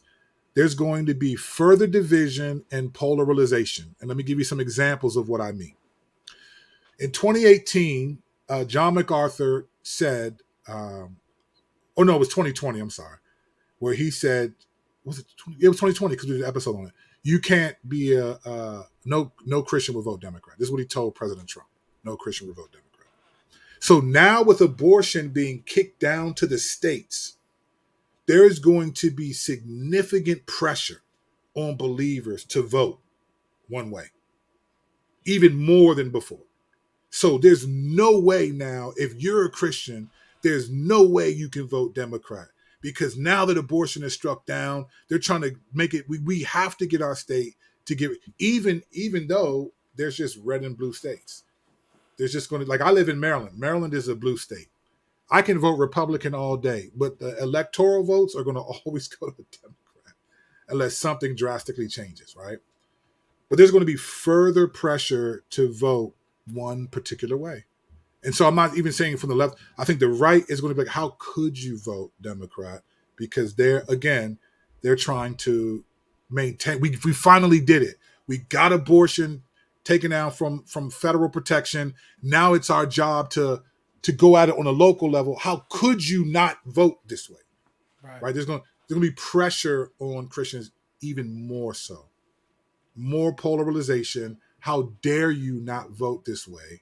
And that's going to lead to, I think, outlandish stuff. Like there are going to be some people who are going to question your your faithfulness to God for living in a blue state. Now, this sounds outlandish, but man, if we've looked at the last 10 years, we're going to get to the point where someone's going to say, yeah, well, you live in Maryland and they're good with abortion. It's almost like because you live there, you're good with it too, right? And it's foolish. So what do you say to Christians who live in Islamic countries, Christians who live in communist China, Christians who live in every socioeconomic political regime, live everywhere? The Bible doesn't call us to stand up for any political regime, right? It calls us to be faithful to the Lord and do good works in front of all people so that when they do talk evil of us, our good works, like Jesus did, his miracles. When Jesus stood before the Sanhedrin, he said, look, I spoke in public. I did all this stuff. What evil have I done? What sin have I committed? This is what Jesus said. What have I done? We're supposed to be like that. Like, what do you mean? I was kind to the Democrats and Republicans. I showed love. I had these people in my home. I went out and cared about these people. What are you talking about? That's what 1 Peter 2 says is supposed to be of us. But there's going to be a polarization to be like, you can't be for them. You have to, they are the enemy, because when you're gospel theological, you think flesh and blood. You don't think theological. You think love is only reserved for people who share the same cause as I do. This is what we were talking about earlier, where Strack was saying, look, it's clear that the drawing line is clear. If you don't love your brother, that's what we're supposed to do. We're supposed to be able to be like, stand in front of anyone and be like, man, these are good people. If you're an elder, this is a good reputation with outsiders, not a good reputation with some outsiders. So I need to have people who are Democrats be like, nah, I think he's a good dude, man. I think I've seen him. Republicans, nah, he's a good dude. But what I think is going to happen is there's going to be so much fear and anxiety and polarization that there's going to be even more pressure, to the degree where even if you live in a state that's opposed, people are going to question your salvation. They're going to question your commitment to the Lord, because how could you live in a state that doesn't allow abortion, or how could you live in a state that does? Stuff that doesn't have any bearing on you eternally. These are things that I think are going to happen. And I'm basing this off of the craziness that I saw. You have to understand, I was behind the scenes.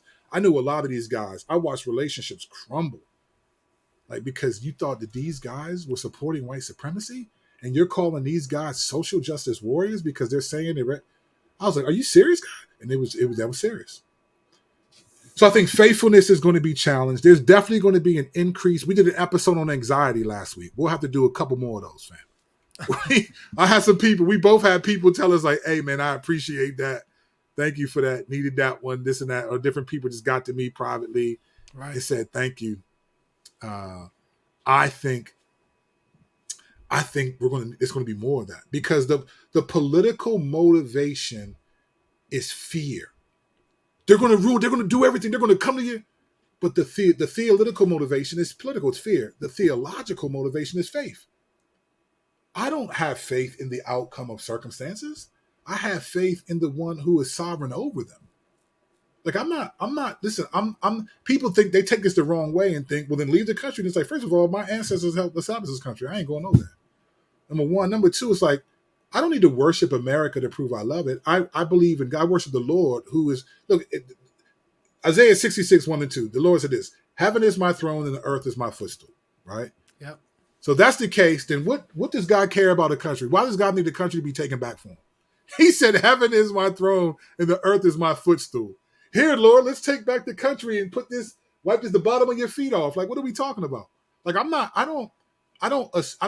worried about that, because I trust the Lord. I don't think that the Lord put one person in the White House and then the devil put the other. I think the Lord is sovereign.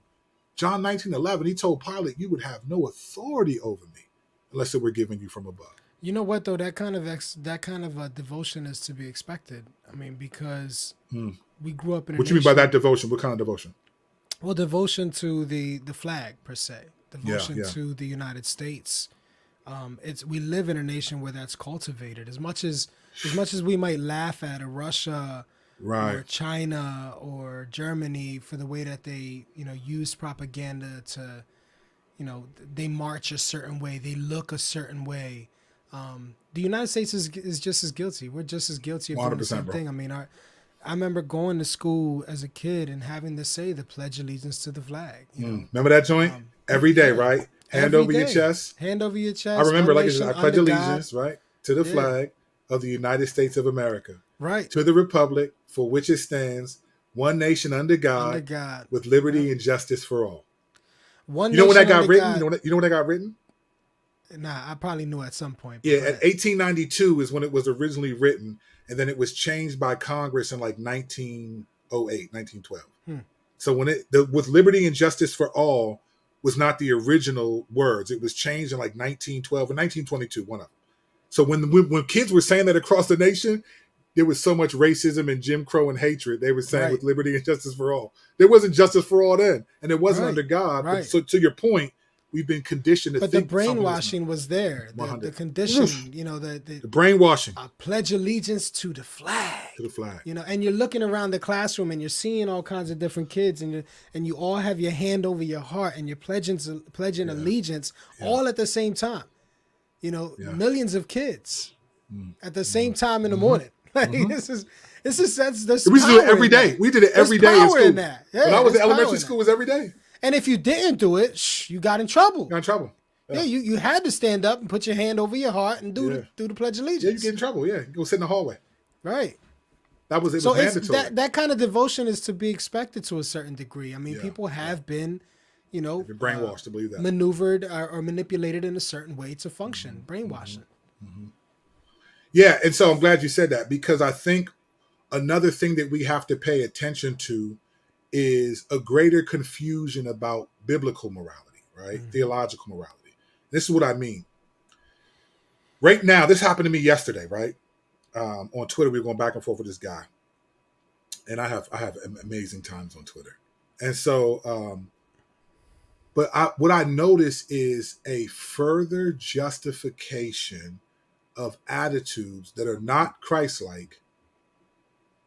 It's a justification to do them if the people they're doing them against, they think, care about a sin issue. Right. So me and this guy were going back and forth on, he's got bigger following than me, he writes for Blaze or something. And you know, he drops in the rap room. He lives in my city. I might try to see if we can get up and talk to each other, catch up. Because I like the dude. I think he says a lot of good stuff. He's more on the conservative side, constantly going at the left and all that. So he basically, I made a comment that what I see happening, I tweeted that what I see happening is essentially from this decision. I said morality is a social construct, is an end game. And I said, because on one side I see mockery. So I see a lot of the conservatives mocking and belittling the left for people who are upset about abortion. And then I see vitriol from the other side, right? So he was basically saying, well, all I see is people on the conservative side, like thankful and rejoicing. And I said, oh, brother, the world is too big then, because I'm seeing this. So he was like, basically said something like, well, I don't see any, where's the evidence for that? And I said, well, I made a comment about the left and the right. I wasn't aware that I need to tag everyone who does it and do that. And he was like, nah, I don't mean that, but I'm just saying, like, to say something like that, you know, we're held to a higher standard. So I don't want to just say stuff and then blah, blah, blah, blah, and he called it the scripture. And I said, I appreciate that. And I said, I appreciate you do that sometimes. But I said, but when you mention the left, when you talk about the left, you're talking about millions of people, right? So you can't possibly know the motives and observe the actions of millions of people. So how is that different than me making a general critique of what I see both left and the right doing to one another? How is that different? And that brother didn't respond back. And so I think he didn't respond back because you can't. When you use words like the left, that is flesh and blood language. If you say the right, that's flesh and blood language.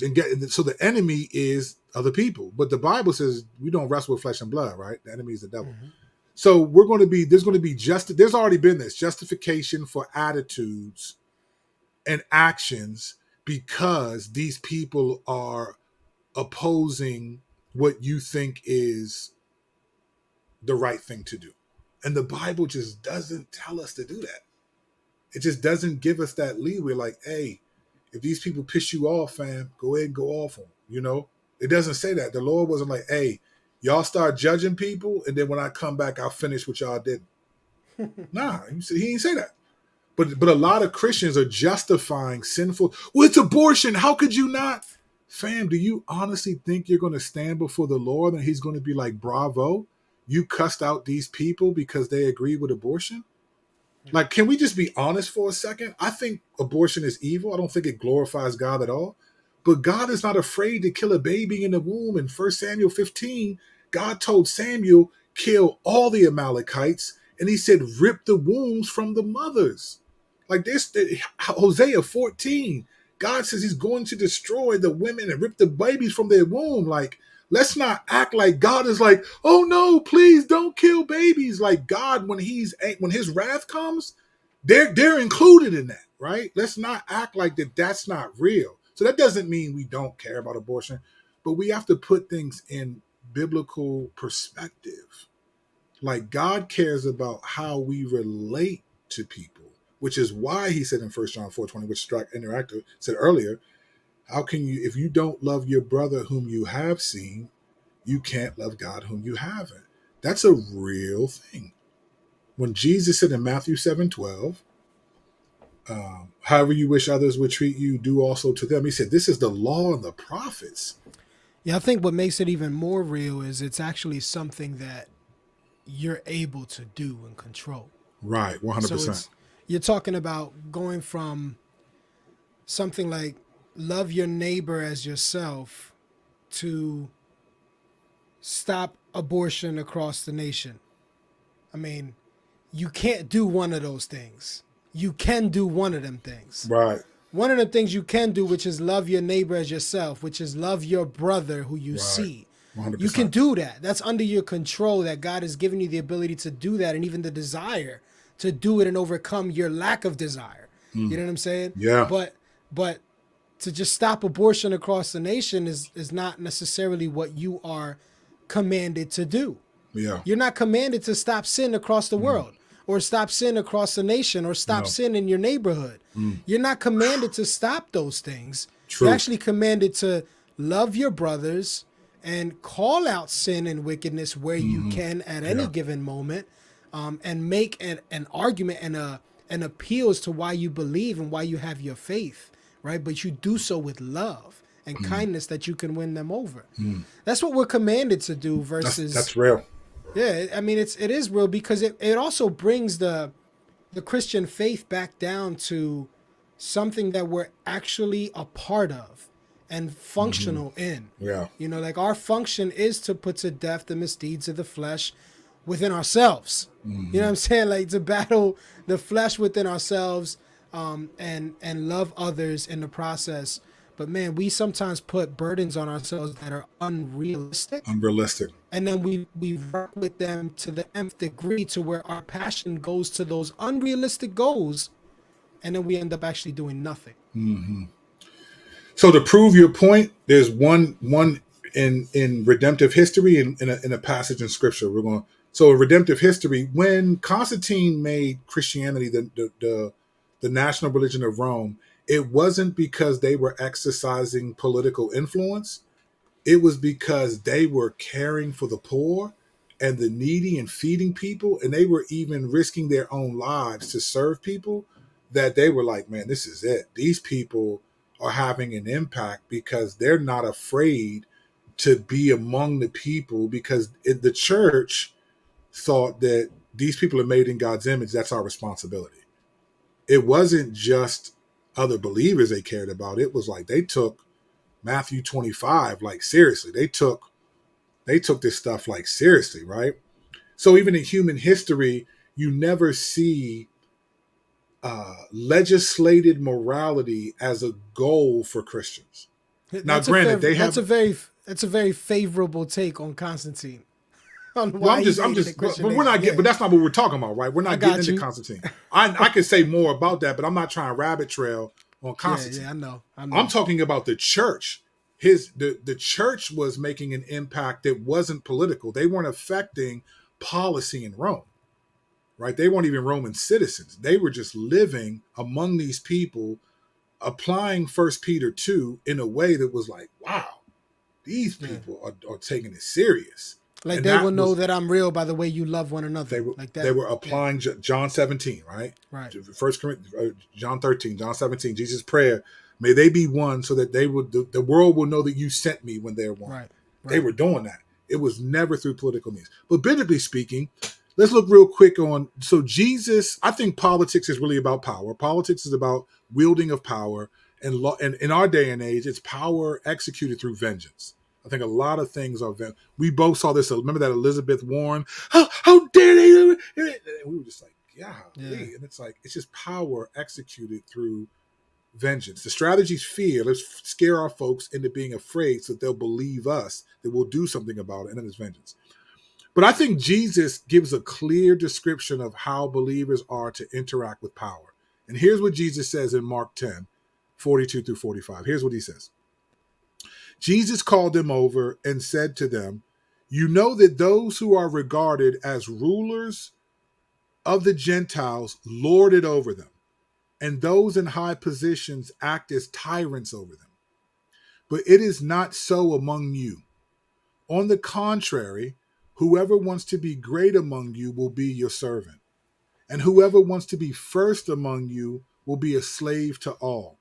For even the Son of Man did not come to be served, but to serve and to give his life as a ransom for many.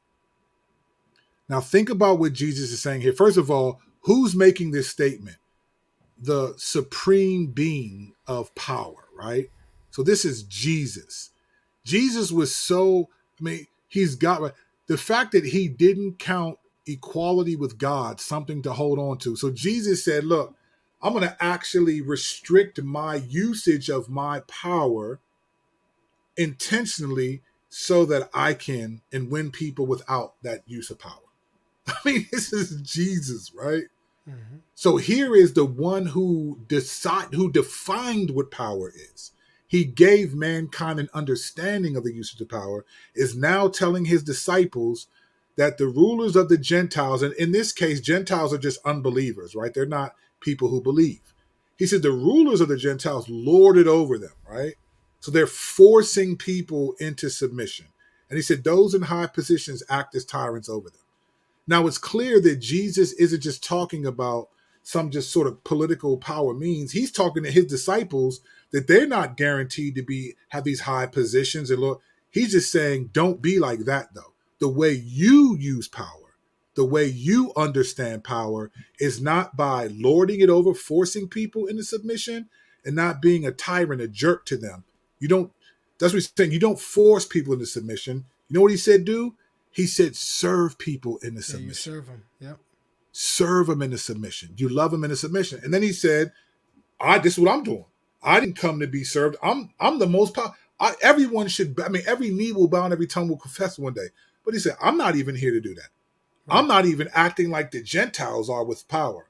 I'm the only one who, speaking of Jesus, the only one who understands what power really is. Right. And he said, don't use it in a way that is forceful and that you're a tyrant. You don't force people into submission, serve people into submission. The other amazing thing, like you pointed out, he is Mr. Power. He is the source of power. Ultimate power comes from him. He is the one who put these people in their positions. 100%. Like, he's the one who gave them their power. You know what I'm saying? And he's talking this way. So this is how the world does, whom I gave power. This is how they function, but not so among you. This is how they use power. And you're probably not going to get that position. I'm probably not going to give it to you. Right. But you at your level function this way. 100%. You don't function like they do. Well, but he knew that they would have a position of power, right? Because he knew they were going to be the apostles. Of course. They'd be disciples. He knew they would have a position of power. So he's saying, don't be like that. Don't force people into submission. Serve them into submission. Can we be honest, brothers and sisters? I see believers, not all, but I see believers, particularly those with some influence. I see a lot of believers with influence lording it over unbelievers, forcing. And I think in many ways, I'm not saying that we should just let the world just do what they do and we don't say anything. We just kind of just take. That's not the way that God set up our nation. We can push back, we can vote, we can do those things. We should do them to God's glory. But I do see a lot of sort of worldly understandings of power and worldly fear of losing that power playing out in believers' lives. We're not serving, and I'm not in every believer, but I think when I think of a lot of platform epistemologians, it's kind of disappointing that some of them, when asked like, hey, well, why don't we pray about it? It's like, nah, we need to vote. Like, yeah, well, I do pray, but there's always this, but like, there's not a confidence to serve people into submission.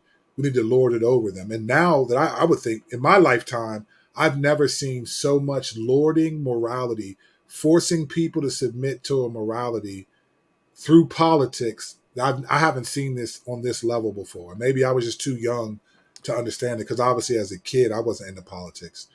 But I've never seen, and I wasn't a believer, so maybe the church was doing this. On some level, I guess they were because of the 80s and Reagan and other religious right. But there's a sense where I think we're not, the usage of power that we're exercising is the way the world does it. Yeah. We're tyrants, mocking people, angry You know what at I people. think the antithesis is to this theological mindset is being a part of a healthy local church and being involved in Yeah. that healthy local church. Yeah. I think that would alleviate a lot of this. Define what you mean by healthy, because that word gets thrown out around. Like, Yeah, it's well, what define I what you mean mean. by healthy is a biblically grounded church, a church that desires to teach the scriptures as Christ would have us do so. People who preach from the actual scriptures, not adding their own thoughts and opinions into the Yeah. Bible. And you can find healthy churches, everywhere. I mean, there's brothers who love Christ that are willing to serve, that you can see their practice from Scripture clearly in their service toward others in the community and toward people within the local 100%. church. Of course, the gospel is at the center. I mean, Sure. obviously, Yeah. I think that goes without saying. But being a part of a healthy church, a solid church, and being involved in it takes too much of your time. It takes does. too much of your emotion, your devotion, Yeah. your energy. Like, it just takes too much for you to be so consumed with politics in a nation that you're worried about so and so's son who's got sick. You're worried about so and so's husband who's backsliding. Right. You're worried about much more things that the Lord has actually put on your plate. You know what I'm saying? Yeah. People that God has actually put in your midst to serve and care for.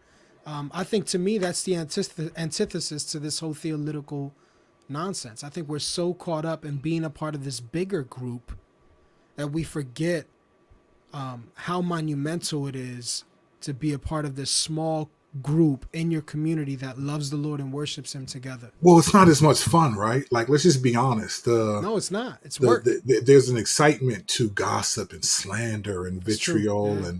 and judgmental, and that's the beauty of. And by beauty, I'm being facetious. That's the beauty of the theological kind of gospel. Because really, it's about moral high grounds, right? Mm-hmm. And so it's like, so what you do is it's like Pharisaical activism. It's like who can be the better Pharisee. That's really what it boils down to. And so what you do is you establish a moral high ground, like abortion, say abortion, moral high ground, right? You identify the enemy, those who don't agree with abortion, and then you execute vengeance, tyranny, and you lord it over them, and you mock them into submission, you shame them into submission, and it has nothing to do with winning anyone or anything like that, and that's not attractive. Like, people don't want to hear about that. You get less people start checking out about this time of the podcast. They just want to hear the good stuff, like how do we Right. it's just like, that's just not the stuff that's real. And that's why Jesus said the last shall be first and the first will be last, because in this world, what it means to be first is last in the kingdom. That's right. And people don't want that. They want to see you getting it. I remember when me and Seiko was getting ready to do our little thing, there were people like, all right, here we go, got my popcorn. And then I just asked them for forgiveness for the stuff that I felt like I needed to. I didn't ask him for forgiveness for everything he accused me of saying, because I felt like I had things that I was going to present. But that changed everything. And to this day, people still talk about how much of an impact that was, just seeing that humility, seeing that, rather than like, let's get it in, let's go after it. People don't want that. They want the smoke, man. For sure. They want the smoke. And Controversy sells, man. it does, man. Sex ain't the only thing that does, right? So again, it's just basically the justification for attitudes and actions that are not from the Lord, and it's because it's just about power, and it's the fear of losing that power is what people are flipping out about. Yeah. And it's like, fam, if you're a genuine believer, like, the world could just, like, America as we know it could just be washed away. Like, Yep. it could be a dystopian future, but you're still going to trust the Lord, right? Like, my confidence, and I honestly think at this point, the thing that's going to change in the church is persecution. I think in America, at least, I think there is going to be a degree of persecution, and I think this decision is how it's going to be based on that, because what's happening right now, and I don't think everybody thinks this way, right? Obviously, so when I say this, I don't mean every person, but there's a viewpoint on the left that all of the conservative decisions on the right are about being a Christian. So in their minds, the left, they think conservatism is connected to being a Christian. And sadly, there are Christians that think conservatism is connected to being a Christian. That's it. So people are getting more offended at Christians because they think, hey, Christians are the ones that are. I'm trying to find something I want to play for you just to prove my point. That Christians are the ones who are causing this to happen. They're the ones that are making abortion. They're the ones that don't like LGBT. The enemy. I mean, People. look, we said it ourselves. You know, when Trump was put in office, who was blamed for it? Right, Christians. What was the first stat that came out? 80% of white evangelicals voted for Trump. Christians. So this is what I'm trying, and we said this back then. I'm trying to tell people morality as a social construct is Satan's endgame. It's not. So there's going to be this attack again, and because I believe my eschatology leads me to believe that the world will eventually all non-Christians, which will be the majority of the world, will rise up against the church and against Jesus. And so I think right now you may think, oh, well, Mike, I'm a conservative, they're on my side, or I'm this, I'm that. Eventually it's going to get to the point where they're going to get tired of Christian morality, and they're really going to come after it in ways that I don't think we've seen. So let me play a clip for you. This is, I think it's Anna Kasparian. She is one of the hosts of the Young Turks, kind of real. I think she's definitely a Democrat. That was crazy. Yeah, crazy, right? I sent this one to you, right? Yeah, you did. I think there may be some language in this, but most of us, your kids don't listen to our show. Let's just be honest. So I want to play this because I want you to hear how she is reacting to the abortion thing. So let me play this. I'm going to play the audio for this. Maybe you can even see it.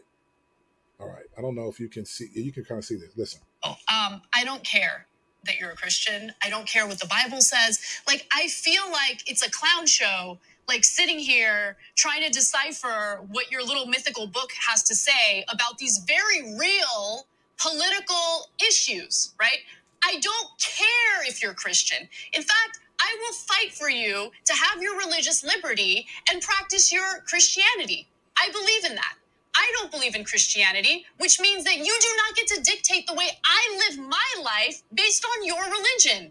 I don't care what the Bible says. You have every right in the world. All those women who identify with your religion have every right in the world to not get an abortion, to not take birth control, but they do not have the right to dictate my life and what I decide to do with my body. I don't care about your goddamn religion. I'm so tired of having nonstop conversations about what the Bible says. You live your life in the way that you interpret the Bible. Again, I don't care, but you don't get to take the Bible and tell me, well, the Bible says this in this chapter in this verse. I don't care. I don't care. I don't believe in it. And I have the right, based on our Constitution, to not believe in it. So she's upset. She's upset. But that is a growing sentiment that I see happening a lot. And to be honest, let's just be honest. If she's speaking as an American, she's right. The Constitution is not a Christian document. It is not a Christian document that said she has every right to say that. She even said, I'll fight for you. She's 100% right according to the Constitution. She's right. Obviously, as a non-Christian, she's going to feel a certain way. But let me ask you, if you're offended at what she said, angry at her for saying that, you missing the point. When the rich young ruler came up to Jesus and asked him what must he do to be saved, and it said Jesus looked at him and loved him, and then said, "There's one thing you lack," and the dude walked away. So Jesus loved him before the dude. No, I think Jesus knew the dude was going to walk away. Walked away. So again, when your gospel's theological, then you're going to see her as the enemy. When your gospel's theological, then you have a Father, forgive them, for they know not what they do. That if you want to, let me tell you what your anthropology should be. Our anthropology should be, Father, forgive them, for they know not what they do. That's I'm to the Lord's credit, and I'm grateful to this. That's how I've been just growing. When I see crazy stuff, I'm like, this, wow, Lord, they don't understand. And when Jesus said that about the Roman soldiers, he didn't mean they didn't know that they were crucified. He just didn't know the degree, and they didn't know who they were crucifying and what this really meant. And a lot of non-Christians, they don't know what it means. They don't. Her problem, her biggest issue is not that she's for abortion. It's that she's against Christ. And if one of the things I think that needs to be pointed out, though, is that her complaint wasn't that people were proselytizing her. Right, exactly, right. You know, her complaint wasn't that people were telling her how much Jesus loves her and how much they want to care for her because of Jesus. Her complaint was people are using the Bible to argue political perspectives. That's what her complaint was. Yeah. Stop telling me these things are wrong because the Bible says so. Right, 100%. We have our own political system. We have our own laws. We don't need the Bible to tell us what's right and wrong. I mean, that's her argument towards the church. Right. So who's the church that she's seeing? Is she coming across and meeting people who truly love Christ and are wanting to exemplify Christ in relationship with her? Mm-hmm. That's what, because if she was, then she would have to be second guessing the statements that she's making, right, or wrestling with them at least, yeah, and making a bunch of clarifications. 100%. And she's not, because in her mind, it doesn't matter. She's only seeing the church a certain way, yeah, from a political perspective. And you know what she's complaining about, as you said, is Christian morality. Yeah.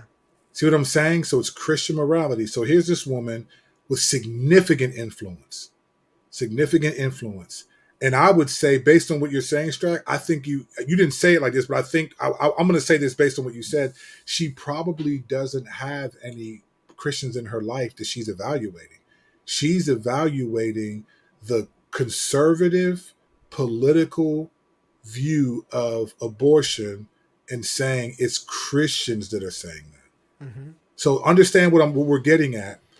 Understand the sign of the times. Celebrate. Go ahead and celebrate if it ends, but prepare for more war. Prepare for the morality. People are going to get more and more offended because people are going to get afraid that other things are going to be taken away, like gay marriage. And when people are afraid, they are irrational. And when you're irrational, violence and vitriol and anger becomes a necessity. It becomes a way to deal with your fear, because people don't like being afraid unless they choose to do so. If you go to a haunted house or watch a scary movie or sit in front of a roller coaster, you don't mind being afraid because you're choosing that. But most people don't like to be afraid for long outside of their control, and they will eventually attack the thing that they fear. And it's going to be, that's what the enemy wants. So for all these Christians... As Christians, we're supposed to function in a way that people can't point the finger at us and say, see, that you did it. See that, 100. See that. We're supposed to function in a way where people don't blaspheme the Lord because of us. You know what I'm saying? They'll hate us because they hated him first, obviously. But let them hate us because we love them. Right. Let them hate us because we serve them. And believer, listen to what I'm saying. This is the stuff that biblical maturity is about. And none of us does this perfectly. We're not talking about... Not at all. There are times I definitely can be snarky online. For sure. That's just not... But none of us does it perfectly. But I try to like, nah, friend, that's not what I was saying. And then when it's clear, you're just talking. Then I'm just like, all right, I might have a little fun and throw a little dance meme in there or something. Because it's like, all right, you're clearly just being aggressive and you're not even trying to listen to what I'm saying. You keep accusing me of something, and I'm telling you that's not what I said or believe. But I mean, but for the most part, though, there's a sense where it's like, nah, man, these people... And if they're believers, it's like, bro, what are you doing, fam? What fruit of the spirit? Like, why are you tripping? If they're not believers, like, I get it. I'm not mad at Anna Kasparian. I think that's how you say her name, Anna. I'm not mad at her for saying that. I expect her to say that. Now I don't expect her to say that as a believer in Jesus. Right. Then it's like, whoa, we got a problem. Houston, we have a problem. But again, this is the stuff that you will be judged for when you stand before the Lord. It's not the doctrines of grace that people struggle with. It's the character of grace that people struggle with. And it's the character of grace that God is commanding that we have, even if people disagree with us. Theologically, theoretically, whatever. Like, this is it. And I think this is what's missing, bro. And because it's abortion, right? The moral high ground. it's like, man, do you think that, first of all, like, I just think, I think people think the Lord thinks about things in ways I don't think he does. I think they prioritize things. I'm not sure the Lord prioritizes that. I'm not sure if he's like, man, who did you vote for? Like, first of all, let me just say this about voting. You do realize, right? The Lord knows, the only one who really knows your heart, right? He knows if you vote this way, what you mean. He knows, like, I know some Christians that, like, there was like, man, you can never go to a gay wedding. But I know some people that were like, man, I don't approve of this at all, but I don't want to lose this relationship because I don't see them getting married as eternal, right? Things happen. Divorces happen even in heterosexual marriages. And I remember telling people, like, listen, the Lord knows your heart. He knows who you are. When you stand before him, the reality and the motives of what you did will be bare before the Lord. He'll show them to you, really. That's 1 Corinthians 3, right? Each man's work will be tested, right? The Lord's going to show you what you really did things for. And I think, man, if you're going to go there and the Lord knows you don't approve of this at all, but you're doing it because you're trying to maintain an evangelistic relationship, then go do it. I just think we create these rules. Like, I know people who vote Democrat that do hate abortion. They do not. And I'm not going to tell them, oh, if you vote Democrat. I know people that voted for Trump that can't stand that dude. That they're like, but they're conservatives. They vote. So it's like, man, vote. Don't worry about being white supremacists. If he runs in 2024, vote for him if you're going to vote for him. That's not your identity. And I think that is what gets lost. And we respect all these people. A lot of them are just theological. Brothers and sisters, you got to ask yourself this question when you see your theological heroes interact. Just say, what fruit of the Spirit is this? Because we all get swept in crazy ways. Last example, and then we're going to end on this. I want to give you an example of what I mean. So I personally, when I think about, I'm always thinking like, okay, Lord, what are you doing? Like, why are you allowing this to happen? I think about this all the time. And I think the Lord is exposing the deeds of darkness, no question. But one of the things, particularly in the race, I've said this before, but I want to give you a reason why this is okay. I think what the Lord is doing in American society, particularly with race, but beyond, is Matthew 7:2, when he says this, for you will be judged by the same standard with which you judge others, and you will be measured by the same measure you use, right? Let me give you a modern day example of what I mean.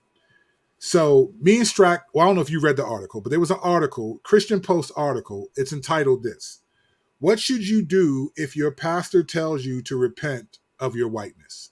All right, that was the article. And it was written by a guy who was covering last week's T4G. It was a breakout session with this. I don't know if this was, it was about, I don't know if that was, this might have been the title of the breakout session, but he was talking to Kevin DeYoung and another black dude. And Kevin DeYoung kind of went on a tirade against CRT. And I want to read a quote from the article about what he said, Kevin DeYoung said. This is what he said in the article. Then Dever transitioned to DeYoung, who argued that CRT, according to its own admission and definitions, presents a revisionist view of American history, where white people have only ever supported efforts to reduce racism in this country when it serves, in quotations, to work to their own benefits. Of course, that's not true, but that's what CRT practitioners want us to think. DeYoung effectively summed it up like this: as CRT infected thinking has swept across our nation, we have traded a hagiography of American history for a hamartiography of American history. In other words, instead of looking at our past and seeing it full of saints, that's hagiography, it's full of irredeemable sinners. That's hamartiography, right? And then, so that's kind of the main thing. And I told this, we talked about this track and I. And when I read that, I thought, okay, Kevin DeYoung is an influential leader in the evangelical church. Hundreds of thousands of followers on Twitter, stuff like that. Influential guy. And first of all, let me say this. I you know what I think about CRT? It needs HIS. That's what I think about CRT. I think CRT needs some HIS. That's what I think. I don't really care for CRT. I don't care about it, to be honest. I don't see why people fight over it so much, to be honest. But the thing that he said is that we should look back on American history and see it full of saints. Where does the Bible say that, though? Where does the Bible command us to see that? No, I don't see that at all. The Bible tells us to judge a tree by the fruit that it bears. It tells us to expose the deeds of darkness. It tells us, I don't see this perspective on looking back throughout American history and seeing it full of saints instead of irredeemable sinners. Now, that's the language that he chose to use, at least in the quotations. Here's my problem with that, because he's critiquing the category of whiteness and saying CRT is adjusting that. Here's the problem that I personally have. I know Kevin DeYoung. He flew me out to speak at his church, all of this stuff. So I haven't talked to him in years, but he was a friend. There was a point where I was in with all of these guys, these big names. I've been to his church, flew out there, used to be right across from Michigan State University. I couldn't believe it. I was like, wow, the college is right across, literally right across the street was Michigan State. So we drove around the campus. I like the guy. I like Kevin. But let me just say this. Having been behind the scenes a lot, the term whiteness didn't start getting critiqued until recently. You know what was critiqued before that by a lot of these guys? The black church and aspects of black culture. So it would be black theology, black worship music, black expression during worship. It was always too emotional. I was around guys who were at the top of the theological grid, and I even agreed with some of their critiques. They were critiquing essentially what blackness is and monolithically calling the black church. And then you got guys like James White calling it ahistorical, all these categories. All of these terms and all this language was well before whiteness was being used. In fact, Thabiti's first book, who's on the opposite side of it, his first book was Decline of African American Theology. But do you know, I've never seen any of these dudes be as passionate about not critiquing black church, black culture, and blackness as they are about whiteness. So why is it that when whiteness is critiqued, we need to shut this down, but when blackness is critiqued, it's okay? This is what I mean. Like, and I'm not saying he's wrong and everything, but it's like I didn't see this same energy, and I was around it. You've heard this before. I was around these dudes. I was having these conversations. Never saw this. But now, because whiteness, and I think what's happening, I think the Lord is letting white people for the first time in American history experience what blacks and other immigrants have experienced. They're getting, I think that's what's happening. I think the Lord is exposing it. In much of the white church, they have been very critical of black and Latino worship styles, music, theology, all of it. And now whiteness is being critiqued, and they're so offended. It's like, well, fam, now you know what it feels like. Let that humble pie that we often say is American humble pie, eat a little bit of that, and then keep it moving. But I don't see this same energy. So I'm saying, if you're going to get rid of whiteness, get rid of calling people woke, get rid of talking negatively about the black church, get rid of all of it. Don't just make us get rid of whiteness and CRT, because that's not biblical. You know why? Because there's darkness on both sides. The deeds of darkness need to be exposed on all sides. Don't just get offended when someone's talking about whiteness, but then you'll make comments about the black church. You'll talk about, well, black people commit more crimes than most white people. You let Vody and all them say that, but then it's like, okay, so black people committed more murders, but there are 43 million black people. There were 5,248 murders, which means that's 0.000385% of black people committed a murder, according to FBI stats. How are black people murderers when we committed less than 1% of the murders in the nation? It's ridiculous. So that's what I'm saying. Like, the Lord, I think, is just letting people get a taste of their own medicine. I've heard I'm gonna start a movement. Mind your church, man. Yeah, mind you should. Your church. Need to. Forget mind your business. Mind your church. Mind your church. I just think it's just whack to me. And this is why believers, we got to be on our game. We got to be on our game. Like the Lord, because you will stand before the Lord. And I don't think you're going to give an account for who you voted for, but you'll give an account for how you loved who others voted for, though. I don't think you're going to stand and be like, well, I voted conservative my whole life. That's Luke 18. Lord, I'm glad I'm not like this dude. I fast 3 times a week. You're only going to be held accountable for what you've been given. What you've been given. What is in your hands. You know what I'm saying? Like, and if you've been given the Bible, you're going to be held accountable for it. For keeping it. Word up. So, man, there's always more that could be said. We appreciate y'all, Rodawoods. These are things we need to pay attention to. Like, listen, in all of the hoopla, the melee, all of the stuff about abortion, be careful. Don't give in to the fear because you serve a God who says the earth is his footstool. Amen.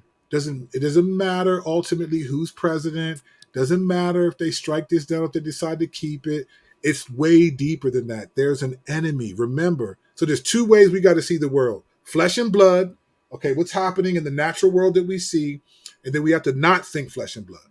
Or to think, okay, supernatural, spiritual. I don't like using the word spiritual because it sounds like when people say spiritual, they usually mean, to me, demonic stuff that's outside of God. So I think supernatural in that sense. But that's what Paul said. Look, we don't wrestle with flesh and blood, but against the principalities, rulers of this age, demonic. We talked about this before. Mm-hmm. That's what that we have the two eyes. We have to think twice. Natural world, okay, this is what we see, but then what's influencing that world? That's right. Yeah. We need to remember what's happening in the spiritual world so that we don't get caught up by acting in the natural world and forget that we're going to be held accountable for remembering that there's a spiritual world that we have to focus on. Right. There's a supernatural enemy. The Bible never calls other people enemies. Other people. Now, God may say he laughs at the scoffer and do that, but he never tells us to be like that. Right. He doesn't tell us to call down thunder from heaven on the Samaritans for not letting. No, he said, no, don't do that. Don't do that. And we shouldn't do that either. You know, this is just an analogy, but I think it'll help when we're working. If we constantly look at the time while you're working, time just goes so slow. Oh my gosh, it's so boring. It makes the process harder. But if you just put your hands to the plow and you just work, time flies by. You're not even concerned about time. And I think if we focus on what is to come, if we focus on the eternal realm and what you're saying, how is the spiritual realm affecting this temporal realm that we're in right now?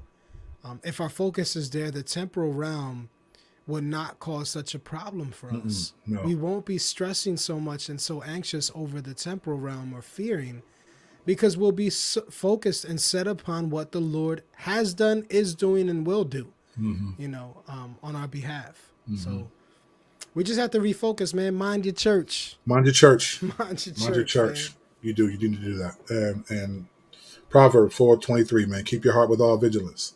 Amen. Like, don't like I don't care what the issue is. Don't let people lead you into acting outside of a fruit of the spirit. Now, we're all going to sin, and we get that. Don't get me wrong. You might catch us doing something or saying something here and there. But I was explaining this. We're going to end with this. I was explaining this to my 14-year-old and my two boys, my 14 and 13-year-old. We were driving from school today. I was picking them up.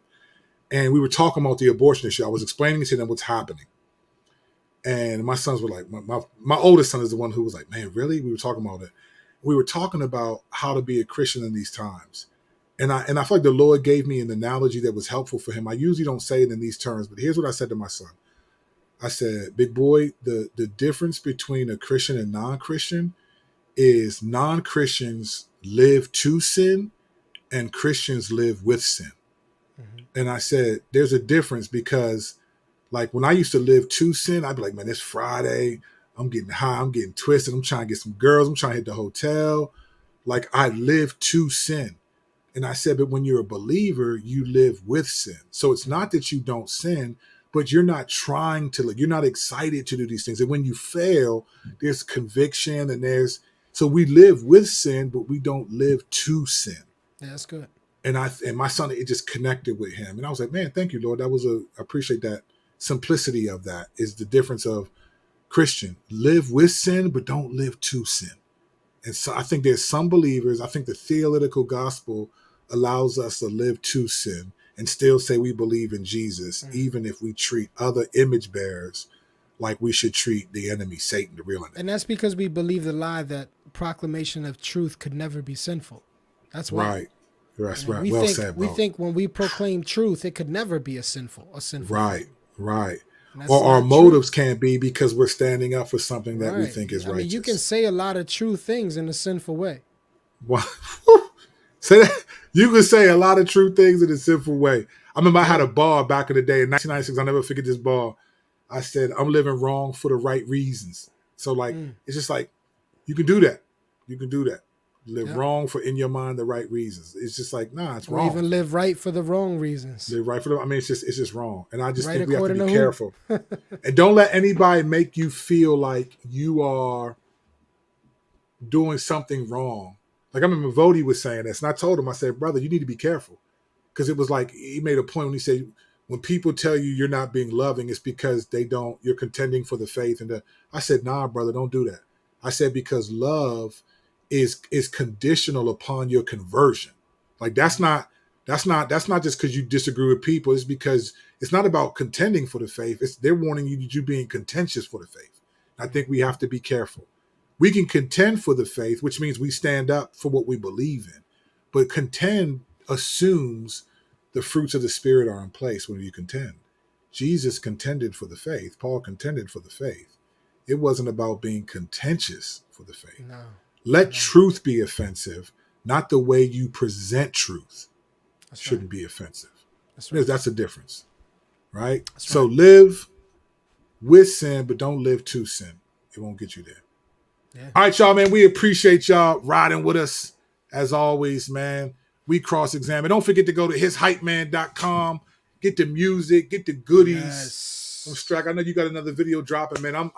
I'm feeling excited. I'm getting to the point where I only got 1 or 2 more sessions to finish Serial Killers, the prequel, which was the album was supposed to be. Man, it's a different album. It's not an albumentary, bars and punches and some unique stuff that I'm doing on that. So I'm excited to drop that. And then I'm out. I'm out for a couple of years. Well, I'm gonna be working on the Wolverine. He hasn't even heard the beats yet. I got crazy beats. I was thinking about that yesterday, man. I'm like, I got all these. I was like, I gotta get Strack these beats because he should be ready by now. I've been working on this project with Will. I'm excited about it, but man, I'm a little more excited about this Wolverine joint. I'm not going to front. I can tell. Well, I don't know. I'm sure Will been making some good beats, so I ain't gonna. Yeah, I know the beats I got for you though. I know the beats I got for you. Wolverine is gonna be man. So I think mentally, I'm just ready to be there. You know what I'm saying? I'm ready for you to get there too, because there's some concepts I want you to hit, some stuff that I think you're just gonna kill in ways that I think will be good for people to hear you just kind of develop these things over the beats. Some of the beats. I mean, the beats are gonna be killer for you, bro. Like, I got some really good beats. I'm ready. That are part of what you like. A couple to stretch you, and we got some concepts. Wolverine is gonna be. I'm waiting for the Wolverine. Did you hear the It's Almost Dry or something like that? I forget what I heard that joint. Pusha T. The beats crazy. On that joint, Crazy. His production was bananas. I got a couple of joints. I'm telling you, man. I know how I pick the beats.